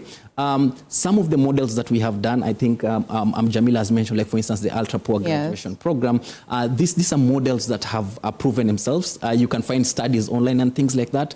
So in terms of coming and learning from Ghana, finding the contextualization and things like that, improving them. Once it works, we would like to scale this with partners. We would like to engage other partners to scale this. Thank you. Jamila, who's invited to this apart from me? The media, me and my friends. Who else is invited to Mervyn Pick on Wednesday? In fact, your seat for the media, your seat is the VIP seat. You don't play with me, I'm not your size. Yes, so it's strictly by invitation. Okay. So we've sent out this invitation to the government. We will be hosting senior government officials. We'll be hosting UN colleagues. We will be hosting INGO community, the traditional authorities, and all that. But I also just wanted to add a bit about the partnerships that we were talking about. So currently our flagship program, we have a very strong partner, MasterCard Foundation, who is partnering us on our flagship program, Accelerating Impact for Young Women. But BRAG and MasterCard Foundation cannot do it just by ourselves. So we acknowledge that the media would be very, very instrumental in highlighting where the challenges are. Though we have data that already points to where we should work, but the media, you've always been very instrumental in, keeping us even accountable as development partners. We are looking at very, strong partnerships with the traditional authorities, who are the gatekeepers of the communities that we'll be working in, and the young people themselves. Yeah. That this is for us, Ghana, this is for us. Let's embrace it. Let's work together to ensure that we can, achieve what BRAG is, the aim that BRAG set out to bring for us in Ghana. It was a real pleasure having you both in the studio and bringing us to light what's happening with BRAG as well and the plans that you have for us as a country. Harold and Jamila too. Have a good one today. Thank you so much, Medasi, for having us. That's nice. Aqua back to Ghana. Why? All right, please stay. Let's talk about the Impact Makers Award. Stay.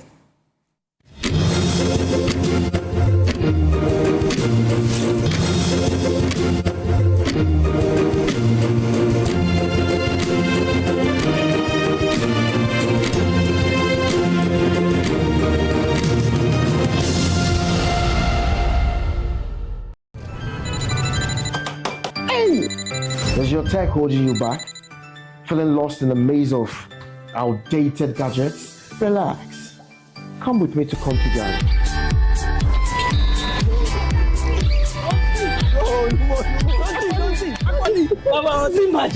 Now I've been international fashion designer. No more pencil than talk matter beer. Coffee Ghana. Class in one. Oh, number one.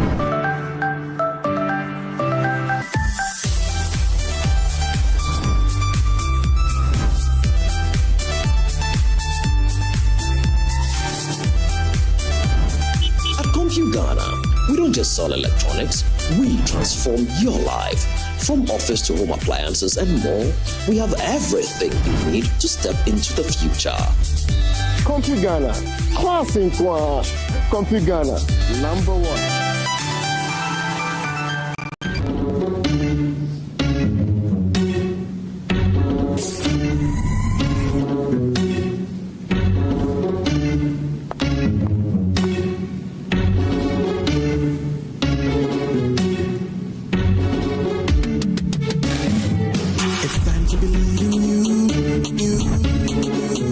Changing, so should you. If you're dreaming, don't be afraid. And in the valleys, keep your head up high. dream with Puma drinks.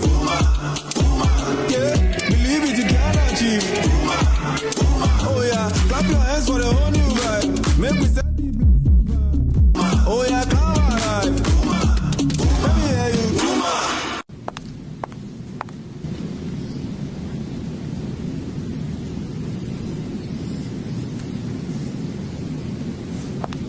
Puma drinks, a whole new vibe. Another quality product from Casa Precon. This advert is FDA approved.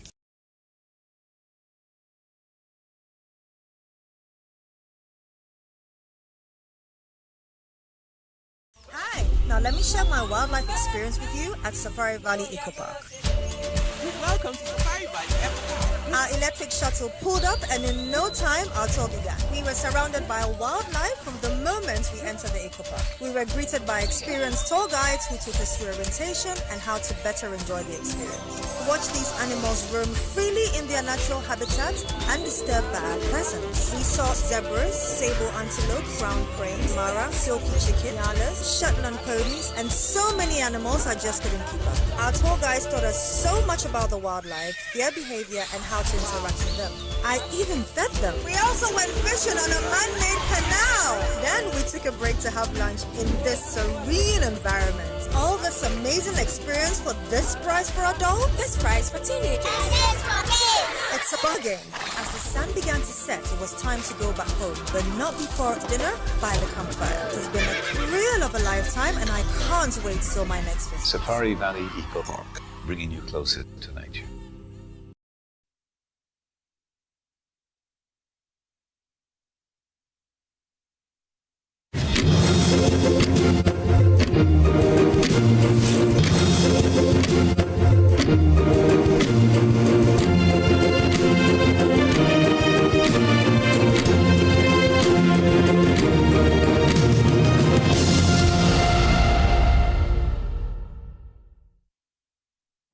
Well, by now, you know that the Joy News Impact Makers project honors selfless individuals who dedicate their time, expertise, and limited resources to uplift their communities and support the underprivileged, who represent a significant portion of Ghana's population. And as valued sponsors, we're giving the opportunity to our sponsors as well to tell us why they've decided to be part of this project. And joining me in studio this morning is Gidel Kwesi Fiavo, Head of Marketing and Business Development at the New Crystal Hospital, and Sibi Abednego Tete, as well as Marketing Manager, both of them from New Crystal Hospital. Gentlemen, thank you for joining me in studio. And first of all, thank you so much for wanting to be part of the Impact Makers. But I'm curious, tell me about New Crystal Hospital first. Let me go to the Head of Marketing. Okay, very well. Thank you very much, Emefa, and good morning to all our viewers. Yes, like you rightly said, I'm Gideon, Head of Marketing and Business Development from New Crystal Hospital. So New Crystal Hospital, a little over 23 years ago, started in 4 rooms in the heart of Ashama, where nobody wants to do business in Ashama. But a young man by name Dr. Wisdom Amagloto saw the future of Ashama. So started from Ashama. As we speak, we have a little over 7 branches. We have branches in Ashama, Terman, Michelle Camp, Ajay Kojo, and Takrade. Takrade, we have 2 branches. We have it, the Takrade Mall and Anaji. So that is New Crystal Hospital for you. Now, just quickly to differentiate New Crystal from others, the only private hospital that has 3 ISO certification, 9001, 27001, 45001. And we have safe care level, some of them are level 4, some of them are level 3. That makes it unique. You see, one of the things that our boss keep telling us anytime we go for management meeting, irrespective of how well we are doing, he tells you, if you are giving feedback, you take it. Never say never.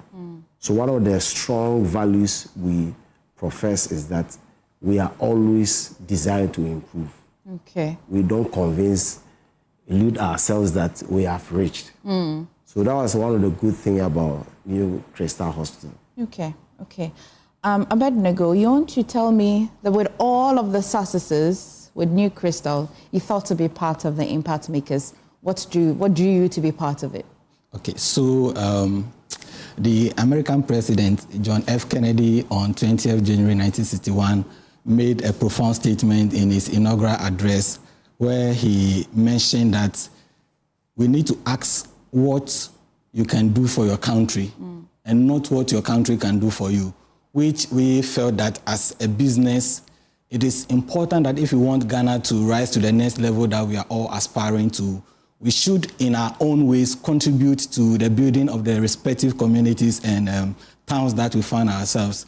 So at New Crystal Hospital, we find the Joy Impact Makers program or project as a great initiative which seeks to reward individuals who in their own small ways are contributing to serve the underprivileged. Because as a business, we are also into that, and that is what is driving our business. Because if you look at where we are positioned or the communities we are operating in, we serving the underprivileged. And one unique thing about New Crystal is that our prices, if you come to our prices, we charge just like any government hospital charges, simply because we want to provide healthcare to everybody and the underprivileged. So we seek that when we partner Joy News, I think it is a great initiative that is going to encourage all of us as Ghanaians to contribute our quota to developing our community, which at the end of the day will have a great impact on the nation as a whole. Very well said, Abednego. For you, Gideon, would it be the pricing module that you use for your community?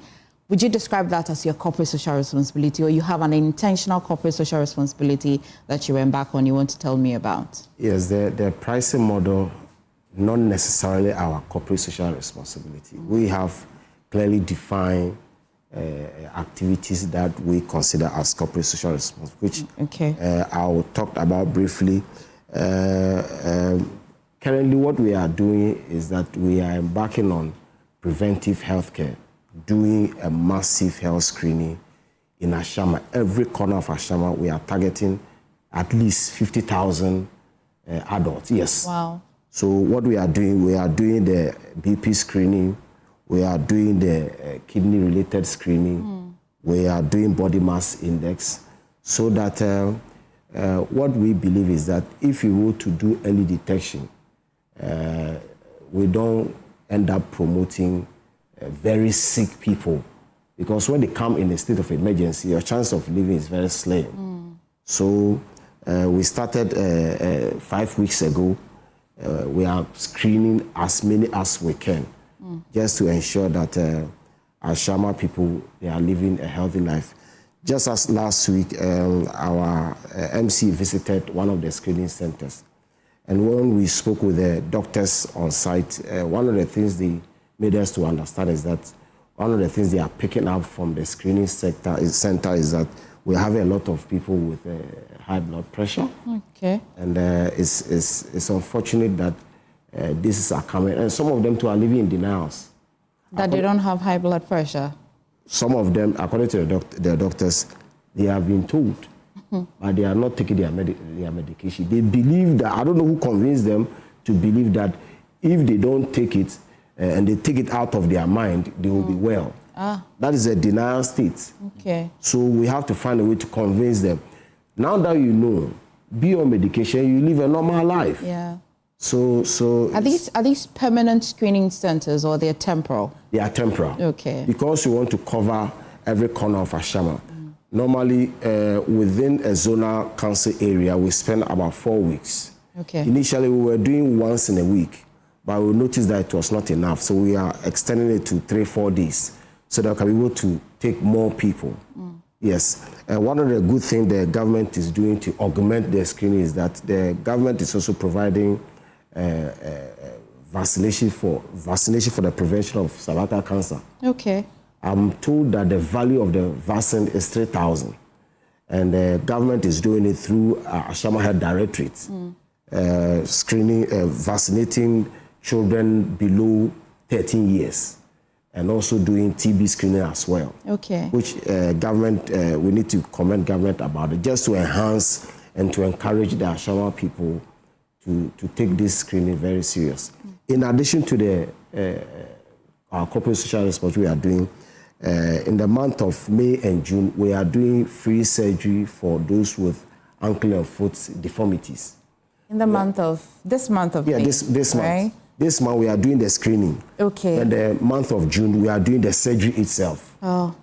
As at last week, we have screened a little over 100. Okay. Yes, but though we have screened 100, it's not all the 100 we are going to do the surgery. The surgeons are doing the determination, the number of people they are going to do the surgery. And each surgery, the minimum cost of the surgery is not less than 25,000. And we are doing these surgeries for free. It is something that we do every year. How I wish the producers would have shown a short videos on those that we have done. I mean, you're on Impact Makers. That's not even difficult at all. We definitely will tell the story. Thank you. As it is. Abednego, this is a huge project by the company, but subsequently, do you have plans of doing other things? What are the plans for the hospital subsequently? Okay. So as a growing company, we want to make healthcare very accessible and efficient for our valued clients and then stakeholders that we work with. So management is investing more into enhancing our capacity. So just recently, we've done a refurbishment of all our branches where we have new equipment that we've brought from abroad to augment the kind of service we provide for our patients. And just recently, we had a CT scan. We've also had a dialysis unit at our Tema branch that is helping us to take good care of our patients. And we are also investing in human resource. So on daily and monthly basis, our employees are being trained, both clinical and non-clinical staff, so that we'll be able to provide the best of care to our stakeholders. And one unique thing about New Crystal is that we working and we have a good relationship with the National Health Insurance Authority. So we are one of the few private hospitals that accept NHIS card. Okay. So NHIS cards, if you come to our facility, it covers your consultation, your laboratory investigations, and your medications are also served free under NHIS. So New Crystal, we really want to make healthcare so accessible because we believe that most of the deaths that we see or we experience on a daily basis in our countries are issues that we could help resolve and prevent. So we want to assure our stakeholders that we are open for their feedback, and management is really investing to make the care and the experience so great for them. That's really nice. You are very pleasant at your company. Yes. Abel left out something. Okay. On every year, what we also do, in addition to what Abel said, we sponsors at least 5 needy but brilliant students. Every year, from primary to the university. Okay.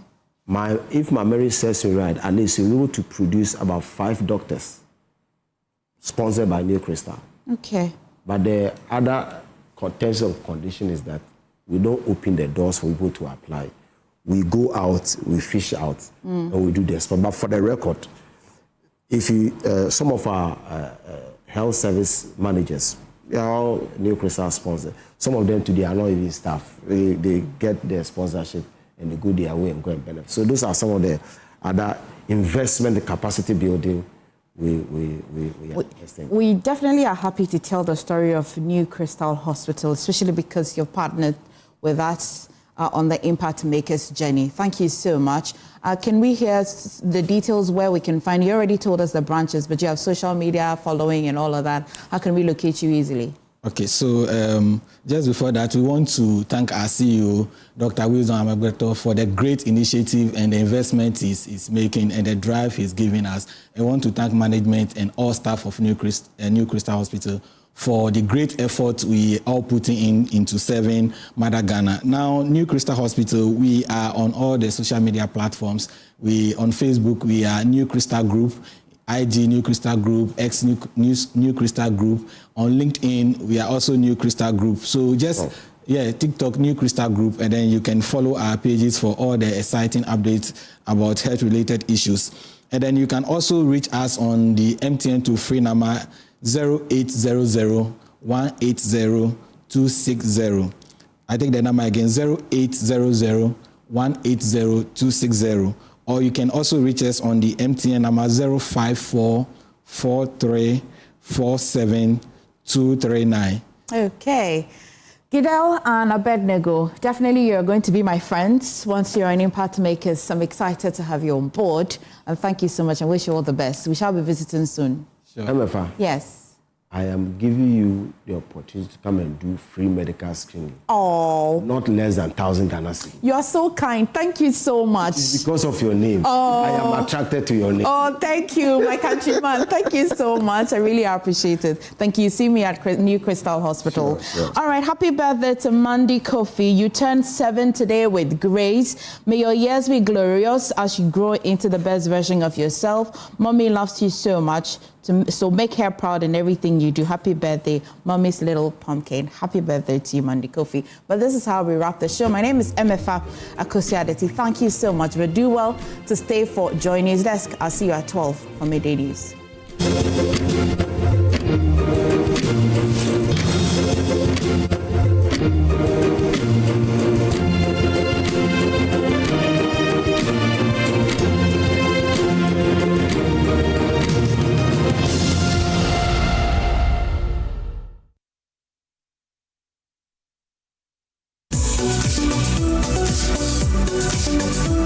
Across Ghana, in communities big and small, ordinary people are doing extraordinary things. This is the Joy News Impact Makers Awards 2020.